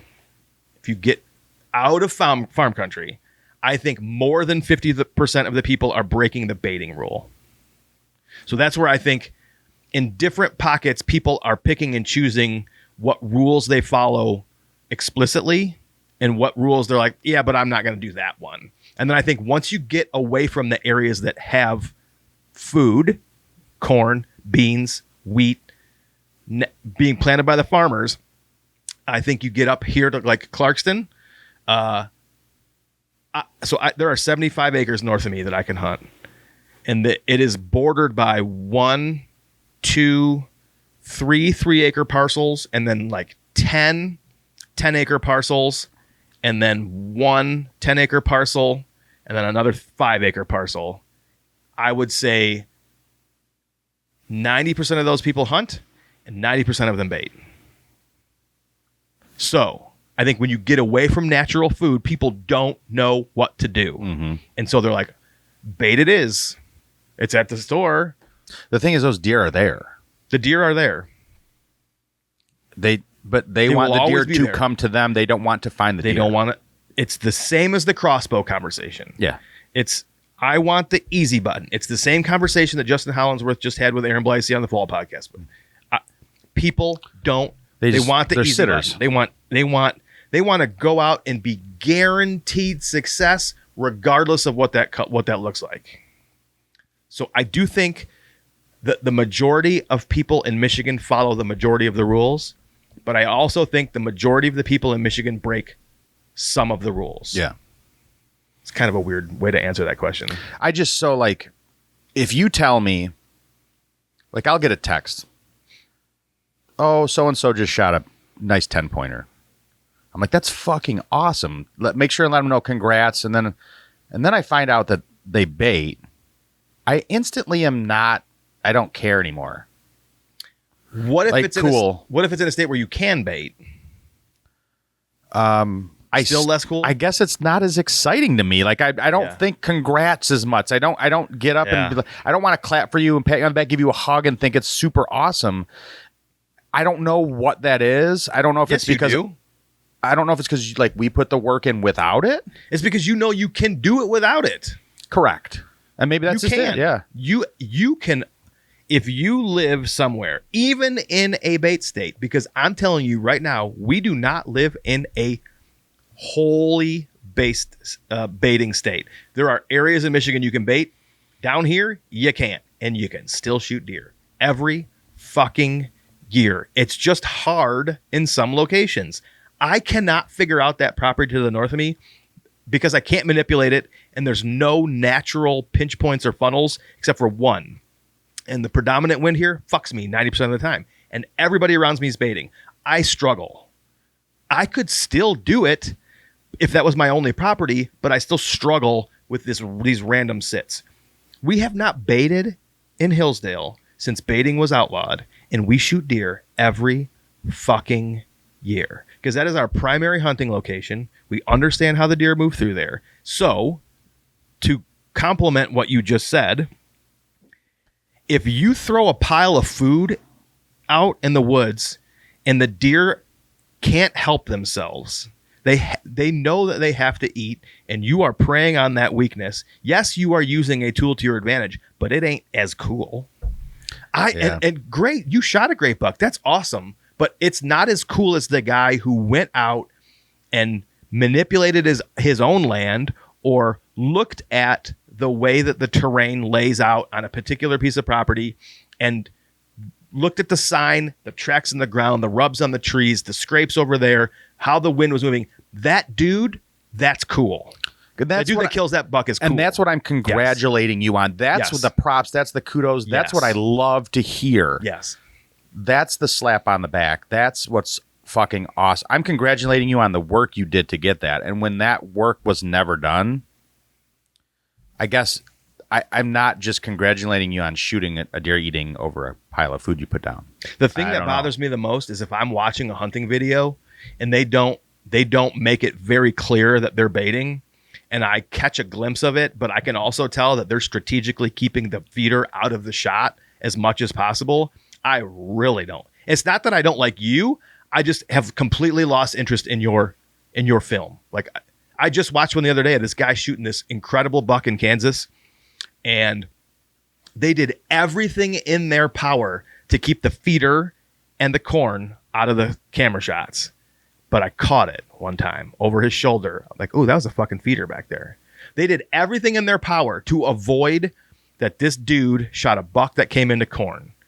Wonderful buck. Incredible.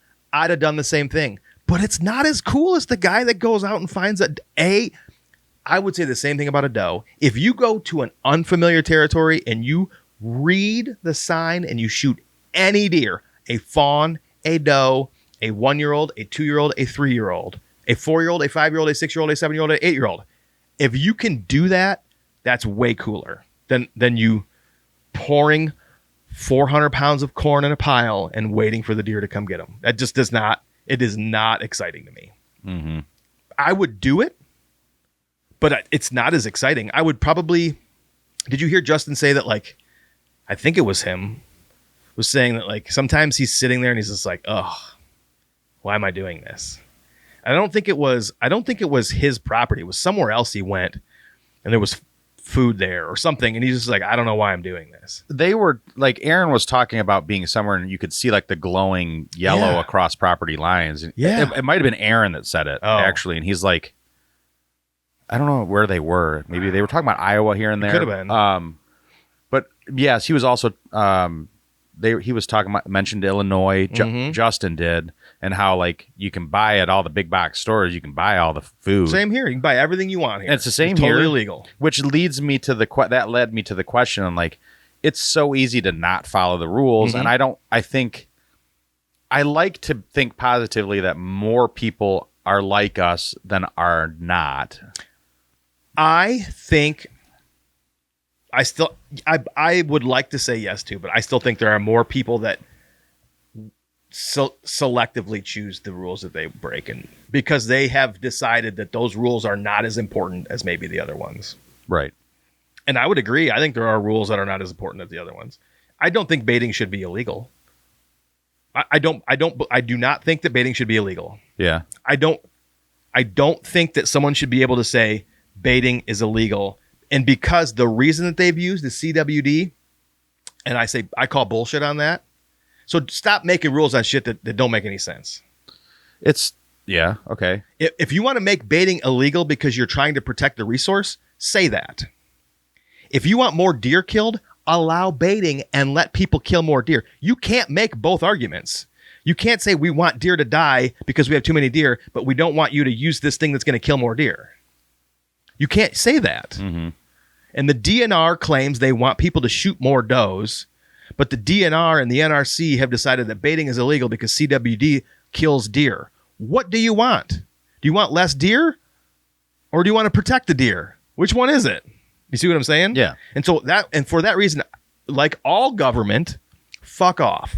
Stop making rules on shit that doesn't make any sense. You've been studying CWD for 30 years and you have no resolution. Move on. Well, Take my tax dollars and spend it on something more beneficial. I don't think that's even I don't think that's why they're doing it. It's just a busy work. It's just money and busy work. Anyways, I had something else on that.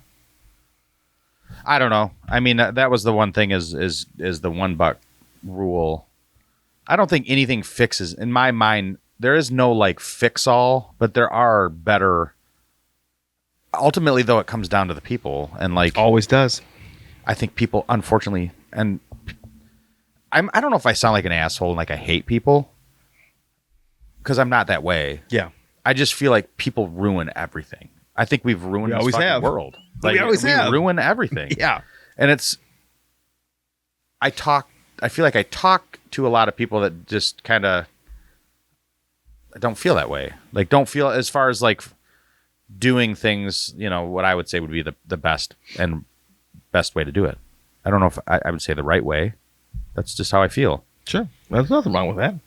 So I started to feel like maybe no one will ever follow the rules. Like, it's so easy not to. The rules may change, and I still think there will be a select group of people who do not follow the rules because they don't agree with them. But I don't think that's going to be everybody. I think the majority of the people will follow the rules, and they will continue to break the rules that they've felt like they didn't care. I think a lot of people want $1. Yeah, but like I think you'll kill more deer with, somebody just mentioned it, education, like getting people out in the woods in October 1st instead of November. Like your people want the gun season, and they lined up gun season with the rut. So you got guys just going out shooting bucks. Fucking get people out in October, which is just getting people to want to. Mm-hmm. So how do you do that? It's not baiting. It's the 30 years worth of funding that you've wasted on CWD and apply it to routine, consistent, short, digestible educational pieces from the DNR and the NRC to the Michigan residents. Expand hunter access programs. Stop spending money on CWD and invest it in something that will have a tangible return. And if it doesn't, then fuck me, then change it later. But you've been spinning your wheels on CWD, and we're not getting anywhere this year, and we're not going to get anywhere next year. We're never going to get to the bottom of it. Well, that's what I'm saying. But so move on. You're just getting paid. Like, and do those they people really care? The people that are studying it want it to go on, because then if they don't have a job. Correct. That's what I'm saying. So like, they're not incentivized to find a solution. Like Big Pharma is not incentivized to cure cancer. Big Pharma is not incentivized to make you healthy. They're incentivized to make you unhealthy. Correct. Make a piss poorly organized food pyramid. Create this vaccine schedule that's going to injure literally everybody. Get women on health control that's going to disrupt their hormones and fuck their whole world up for the rest of their lives. Make kids sit in a classroom for 8 hours a fucking day and become slaves just to pump out another factory worker. Like, nobody's incentivized to make a free thinker or a healthy free thinker. They're not incentivized. And it will always come down to dollar bills. Always. Right. Everything forever and ever has been about. But that's what's tough to focus. It's tough to focus on anything and like think positively about a rule change, because at the end of the day, I'm not sure it's ultimately that the heads of fixing that are for actually fixing that. It's just a speaking point when at the end of the day, it's about bringing money in and keeping people working So, like, do you really want us to kill more does, Well, or do you just want... If they think about it correctly, the long game is Michigan becomes a destination state for out-of-state hunters. It's currently not. We have great out-of-state non-resident tag prices, but people want to go to... so that's bucks. Correct. If they play the long game, if they make us a $1 state, and in 5 to 10 years, we have world-class whitetail deer, we will become that. The non-resident tag prices can increase. The revenue can come back into the state for non-resident hunters. We're not currently that, but we could be that. So then They got to play the long game. Take gun season out of the fucking rut. Correct. And make it a $1 state. Yep. That would be my thing. Yep. I don't debating fine. Yeah. Make muzzleloader season again. I love the idea of we don't need an extended antlerless season. We don't need it. We don't need all the straight wall cartridges to go from November 15th to January 31st. We do not need that, or January 11th, or whatever it is. It's not working. So take it away. Protect the resource again, because it's not helping. So make things, you sound like an old head when you say this, but like, let's go back to the way things were. Let people bait. Stop making it a criminal offense. Let people bait, because they're already doing it. So just take it off the table. That's not even that's the thing, is it's not, to me, and not even a rule, because it doesn't matter. But they're doing it anyways. Correct. Make it a $1 state with an APR. Get rid of the straight wall cartridge rule. Make it a muzzleloader season again. Scooch back gun season to December 1. I don't know. Just like there's so many things that could happen. But everyone always says that's not going to fix it. Yeah, well, neither is nothing. Mm-hmm. If you do nothing, nothing's definitely not going to fix something. Yeah. Well, I feel like you got to do something. I feel like they make little tweaks every year to kind of make people think. But they aren't really they're even changing tweaks. it, but they're not. They're not things that make a difference. You got to just say, hey, listen, we're going to do this, and in 5 years, if it doesn't work, we're going to do something different. You should see results in 3 years. You don't need 5, but give it 5. But do something, because we've done nothing for too long. That's all. So my concern is like Kelton wants to go hunting in the morning, and But you're tired. It's not even. I'd love to shoot a doe. I've got 2 doe tags. Yeah, me too. I didn't kill a doe this year, and it's getting at me.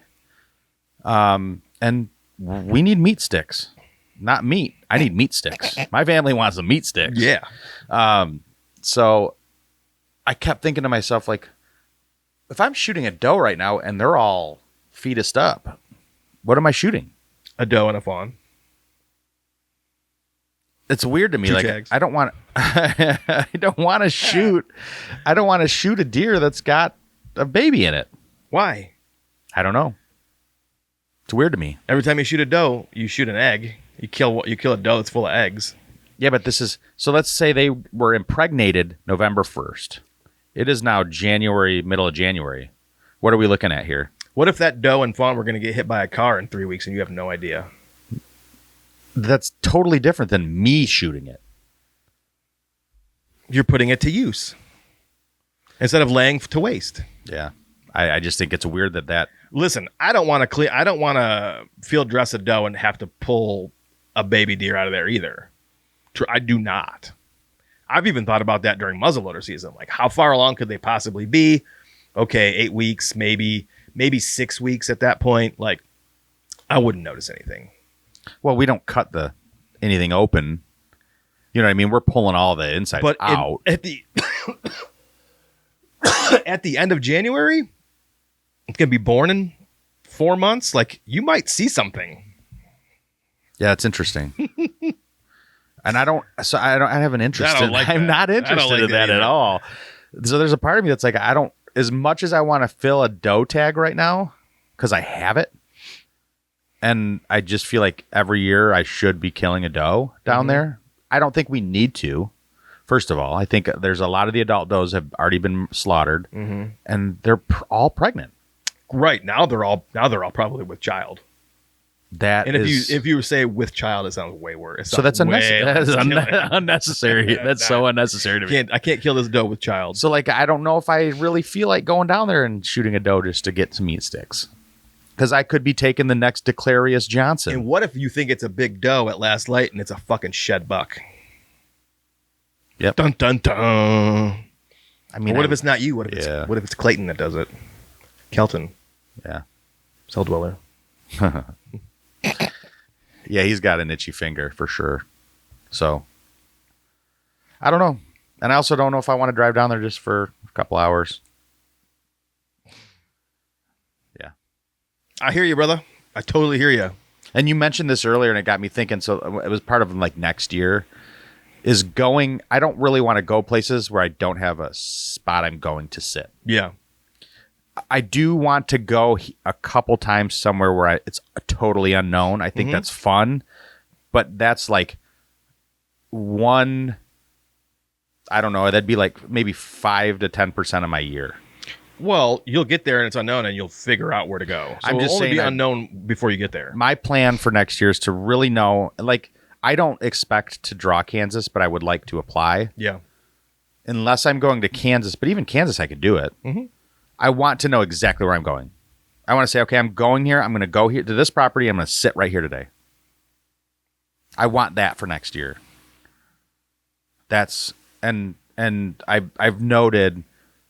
I found myself this year in Kansas finding locations that I think are where it's at, but not knowing how to hunt that location. And I had a decently long conversation with actually DJ about it, picking his brain on like, if you're in one of these locations, how do you hunt it? Yeah. So I climbed in a tree that was overlooking some torn up scrapes in this really unique area, giant tracks, everything kind of funneling, showing me that this is a big buck, lays right here and watches this whole area, walks through here, hits this scrape, rubs over here, all to this like star point. And I climbed in this tree. This was the tree I got out of, and I saw the dude. Of course. Those dudes were standing there, and the guy From had Detroit? a fucking rifle. Yeah, he was from Jackson. Yeah. And I'm like, why are you carrying a rifle around, man? When I think back to it, I wish I would have asked him that. I also didn't want to get shot. Right. But that was the tree I got in, and I was like, You know, there are going to be people that hear that and go, whoa, whoa, whoa, whoa, whoa, whoa, whoa, whoa. You need to explain that. I'm going to. Okay. I'll explain it Okay. right now. We didn't have that much time left in Kansas, Right. And I think this was my last stay there, and it was the property I decided to put most of my energy into. I knew there were bucks there, and I had started to really hone in on where they were at. And I climbed up in this tree, and I don't know what the trees are there.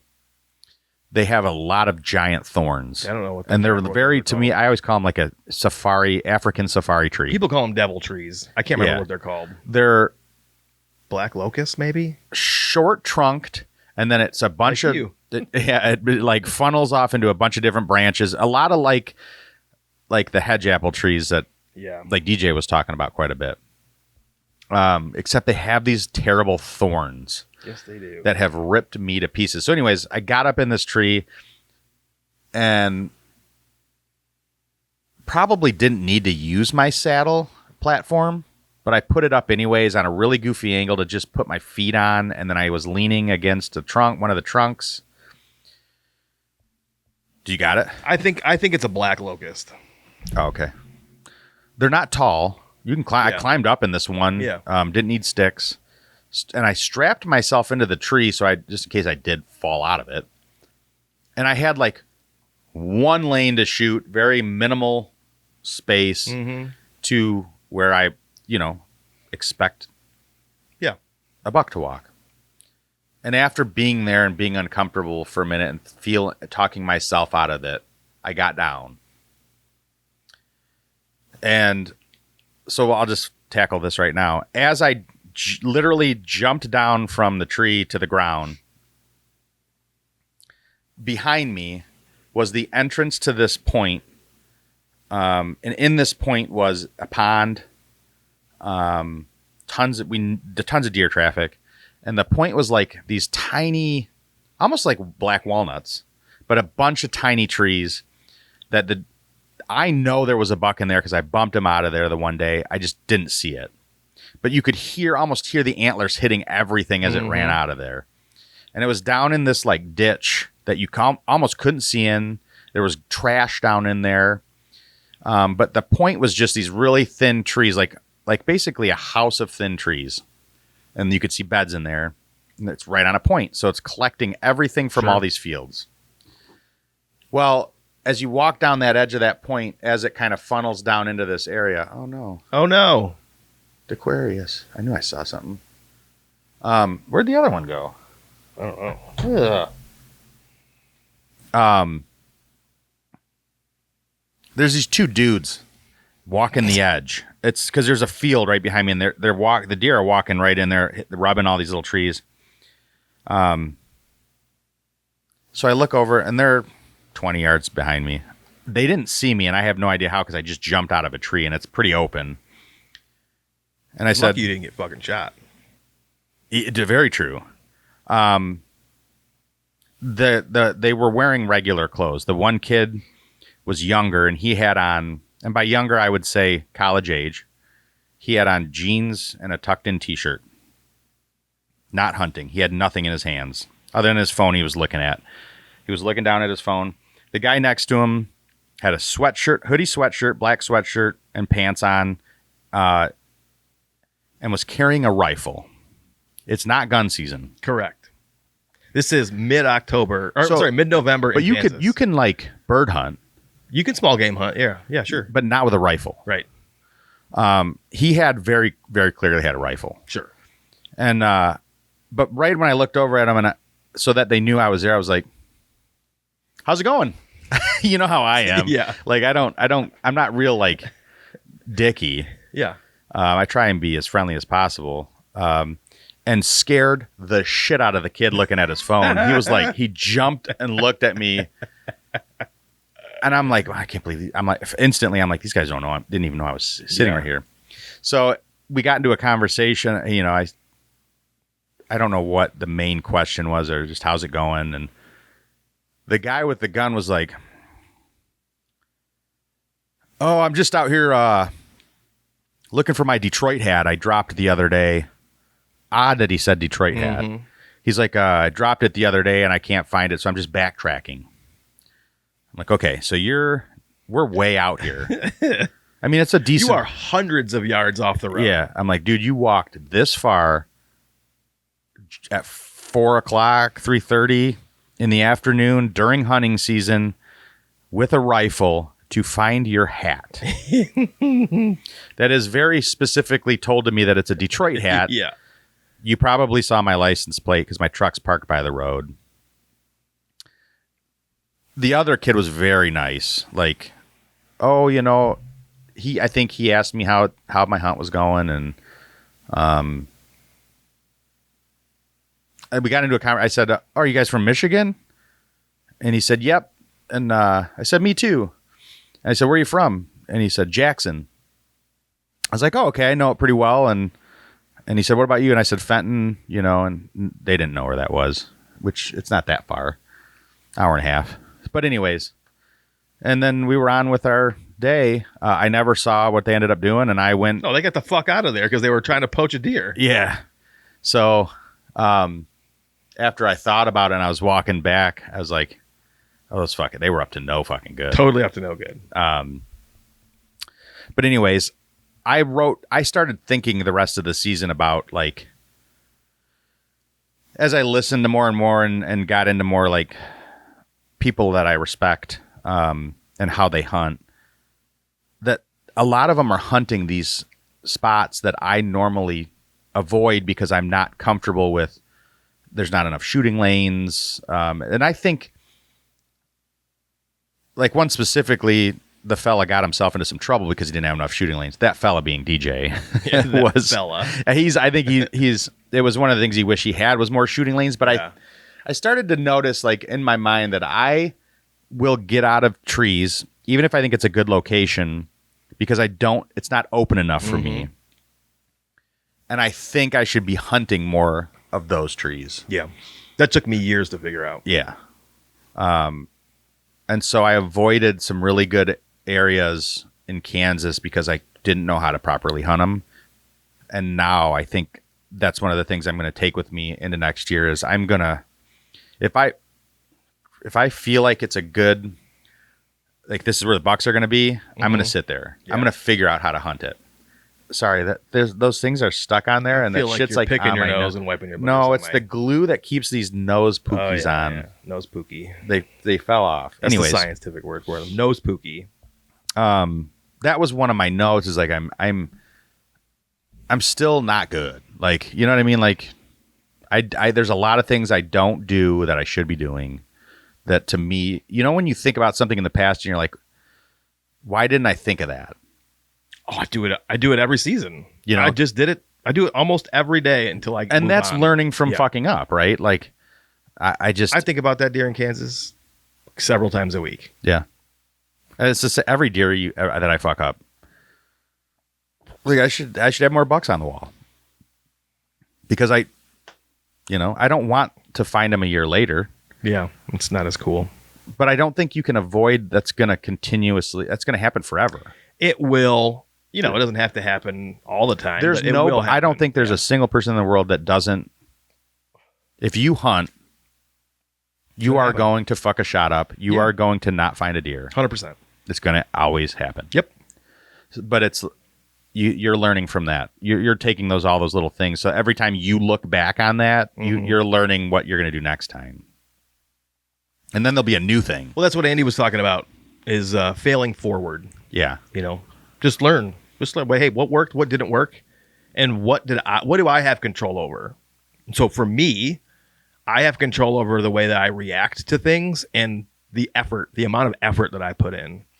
And like I said, the only thing that bums me out about Ohio is that I didn't put the effort in.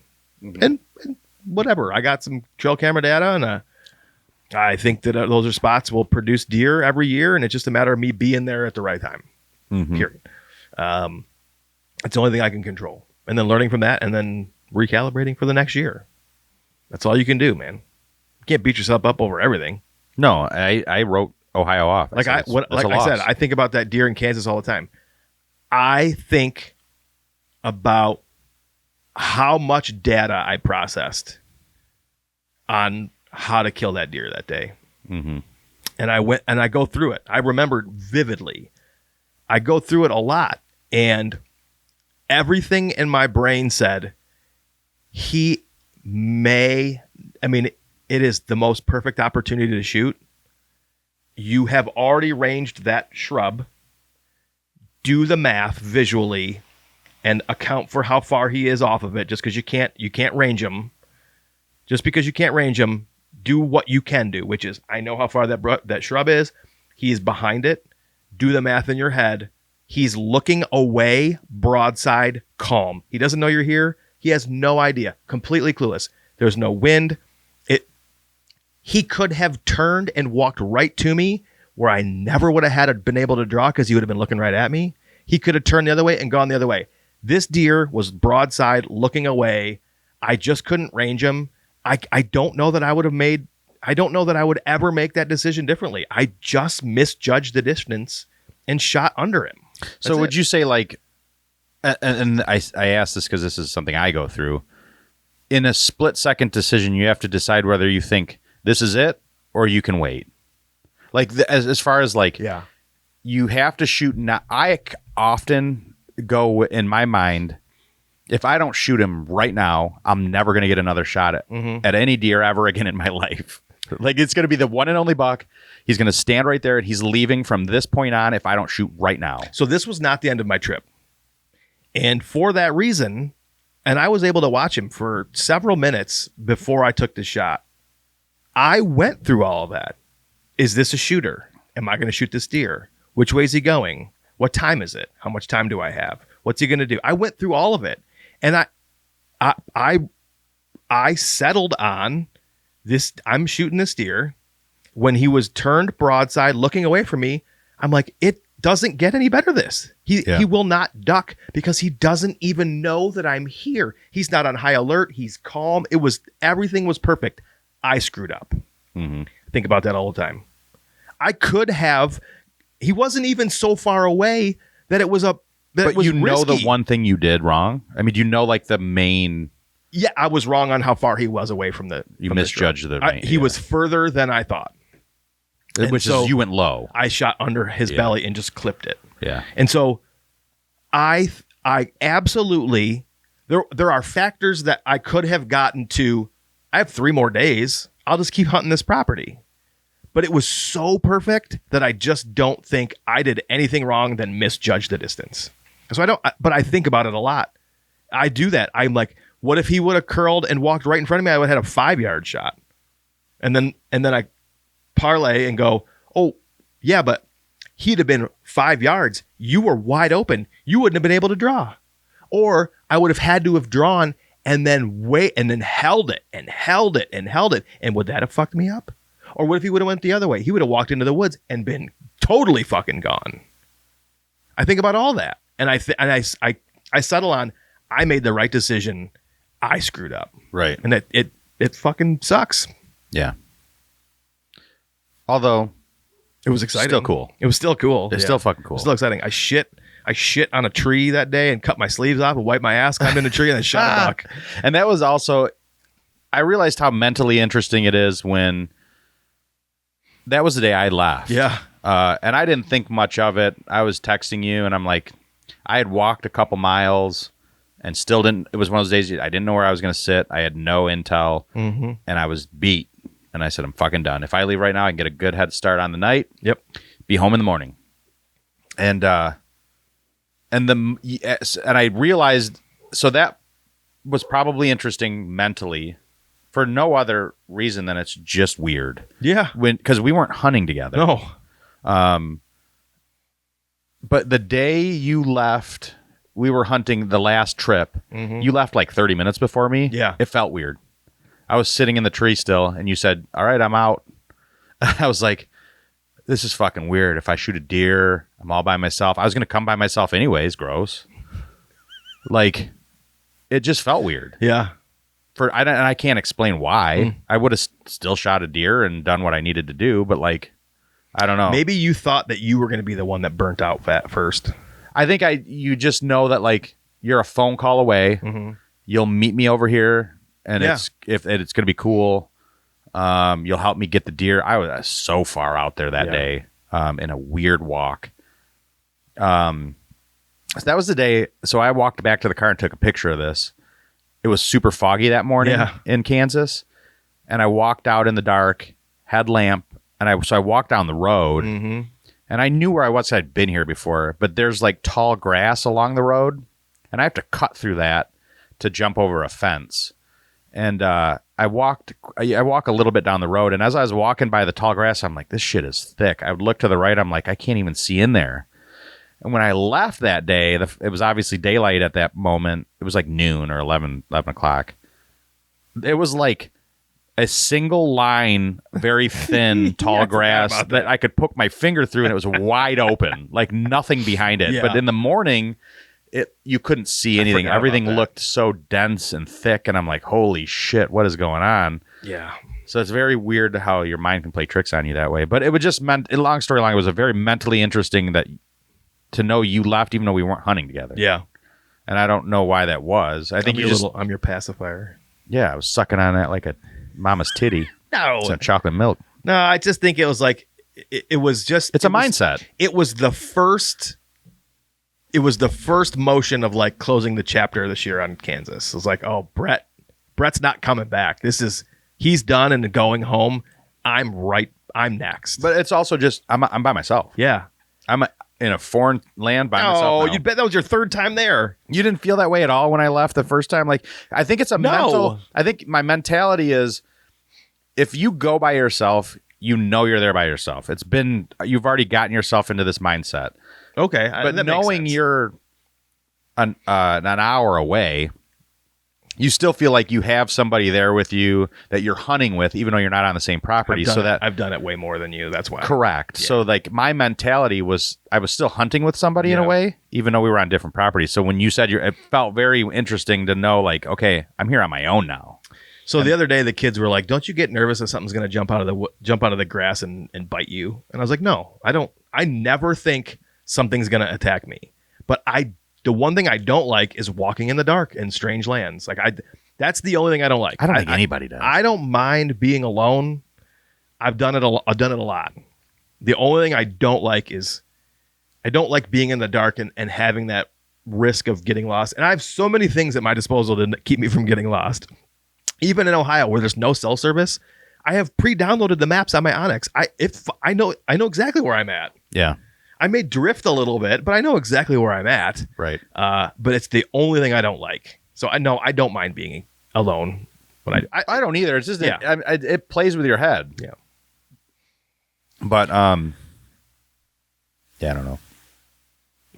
So are you going to hunt again this year before this season is officially over?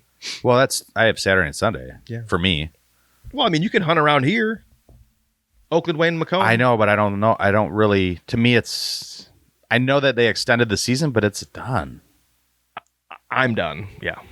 Like I'm content. Yeah. I don't like. I know that I have the doe tags, but they're not burning into my soul. Like I didn't do it properly. I didn't have a good season. I feel, regardless of not retrieving the one buck, he was a good buck. Oh yeah. And I sat in the right spot. He did exactly what I was hoping for. I shot him. I fucked it up. Okay. It's still a buck. Mm-hmm. Okay. That's still a check for me. Like ultimately I should take a tag and fucking say that's it. But knowing that he is probably that buck in the camera. Deer. We have a deer on camera recently with this giant tuft of reversed hair on this upper neckish, backish area. I'm like, it's a pretty good buck, dude. In the swamp camera, like right. Same area. Yeah. So it's hard to tell, but very well could be where my shot was. Yeah. It's tough to tell because in the pictures on camera, his head is down as he's cruising. Yeah. When I shot him on camera, his head is up looking at the decoy. Yeah. So his neck's in a totally different angle. Yep. And it's not close. I can't get like a bird's eye view of it. It's to see if it's a wound or just like a weird colic or if he's got something up there like an injury. I don't know, but it's awfully suspicious. So I'd be willing to bet that your buck lived. That buck that showed up in front of the camera in the walnuts the other day, I think that's the buck headshot opening night. I mean, there was that other little 8 a long time ago, the middle trail scrape that had been shot. Yeah. It could have been, I thought originally was heads 8 because he did mention that it wasn't anything special. Yeah. So I don't know. I think we're fine. But like, I mean that, and then I ended up getting another buck, and my issue now, and it's not even an issue. It's just, it's a graduation. It's a succession. It's a next step.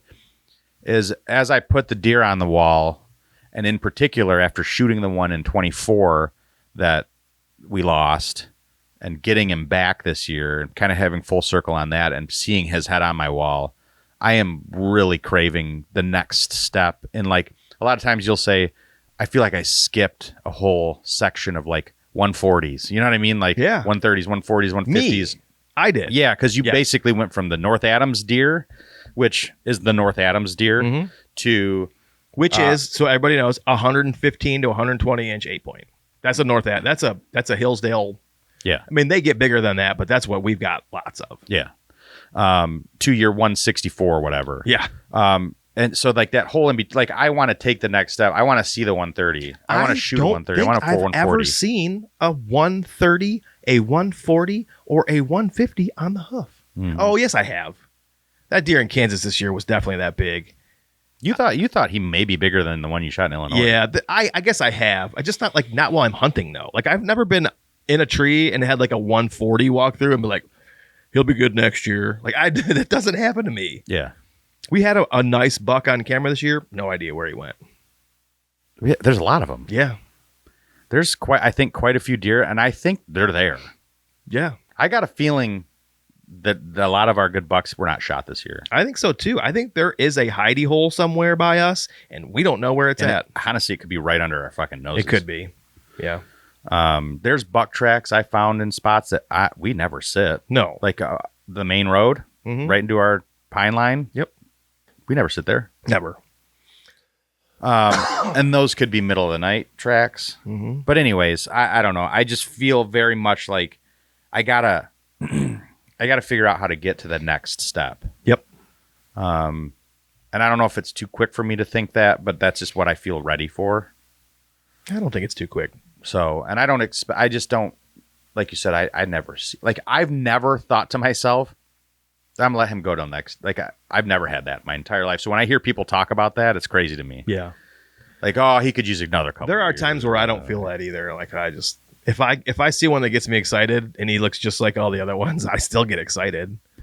The deer I shot this year, the buck I shot this year in Hillsdale, he's no bigger than any other deer I've ever shot down there. But I was so excited to see a deer and have a shot at a deer. I'm like, I can't pass it up. Yeah. I don't want to lose that. We aren't in the areas, and we would have to put ourselves in these areas, which is up to us. Well, hold on. The argument will be, well, if you keep shooting the little bucks, that you'll never allow it to be that area. No, it is just, well, okay, fine. It's true, but that's always going to be there. It will always be there. Yeah. I'm just telling you how I feel right now. I know. I'm telling you what people would say. I don't think we don't have that situation. It doesn't matter. Okay, say that all you want. We're not Southern Ohio. Mm-hmm. We're not Illinois. We're not Iowa, and that's fine if you want to say we could be. Mm-hmm. Okay, great. I'm glad you say that. Mm-hmm. We don't have that. We don't. I don't have 3, 4, 150-inch, 140-inch bucks walking around that I can look at a 140 and go, yeah, I'll give him one. I'm going to watch him for another year. You're right. In that sense, we don't. You know what we do have, though, is we have like 6 115s. Mm-hmm. Now, those 6 115s should be 6 130s next year. They should be. The problem is they're distributing, and then the neighbors, some will have one, and then 5 other people will have one, and all those will all be gone by the end of the year. And so then we start over. The 4 points become 115s, the 115s become 130s, and then those disappear. Maybe one 130 makes it. Like that menagerie of videos I sent you, or pictures the other day of that one buck at the middle neck, thick neck. That deer is a 150 all day long. Yeah, but he's an anomaly, and so he disappeared. And he disappeared right after early November, right before those dudes went down there. They didn't shoot him. There's no fucking. It was right before gun season. That was our last time we saw him, and he was getting real curious. Yeah, during no hours. Fucking way. But anyway, I don't know. Let's wrap this up. Wrap it up. It's 3 hours and 12 minutes. Yeah. I've never done that before. Sorry. No, it's not your fault. It was due. Let's talk about where people can get in touch with you. Because you aren't doing typical social media. You're doing that's like true, hybrid but stuff. also not true. I know. I mean, you're doing your business stuff. Kelly's like, you have more social media now than you did when you got rid of your personal one. But you don't have Facebook. I do not have Facebook, which honestly, I'm very thankful for, because I'm realizing how most of the negative, I got rid of things because of the negativity was there. Yeah. I don't get as much on Instagram. Right. But I have Get Salad Fever, which I'd love to be able to merge these two, because my business is going to be both of these. And Taco Grilla. Mm-hmm. That's Taco Salad Fever. Taco Grilla Salad Fever. The Grilla Taco Salad Fever. So Taco Grilla, Get Salad Fever. Postal Drumming, one word, which is just me playing the drums. No, why'd you just eat drumsticks and chicken drumsticks? That's a great idea. And then I'm trying to get Sherman's Sexcerps continuing. It's hard because, like, that's what she said. At some point, there's points in my day where I am, I'm proud of it, and then there's the same day I'm disappointed in myself. You're getting old, man. You're getting old and wimpy. So, like, I listen to it, I'm like, I will die laughing at my own shit, and I'm like, this is fucking amazing. Because I think back to sitting down and writing these stories and actually picturing them in my head, because they're very vivid pictures in my head of what's going on. And then I would read them and record them. And then, like, a little bit later, it's like after you come and you're disappointed in yourself. Post-nut clarity. I'd listen to it and be like, Adam, come on. That's very graphic to be putting out there, like, to your mother friends and, business owner friends, and, no one's ever going to take you seriously. So here's the problem, is that everybody knows it's you.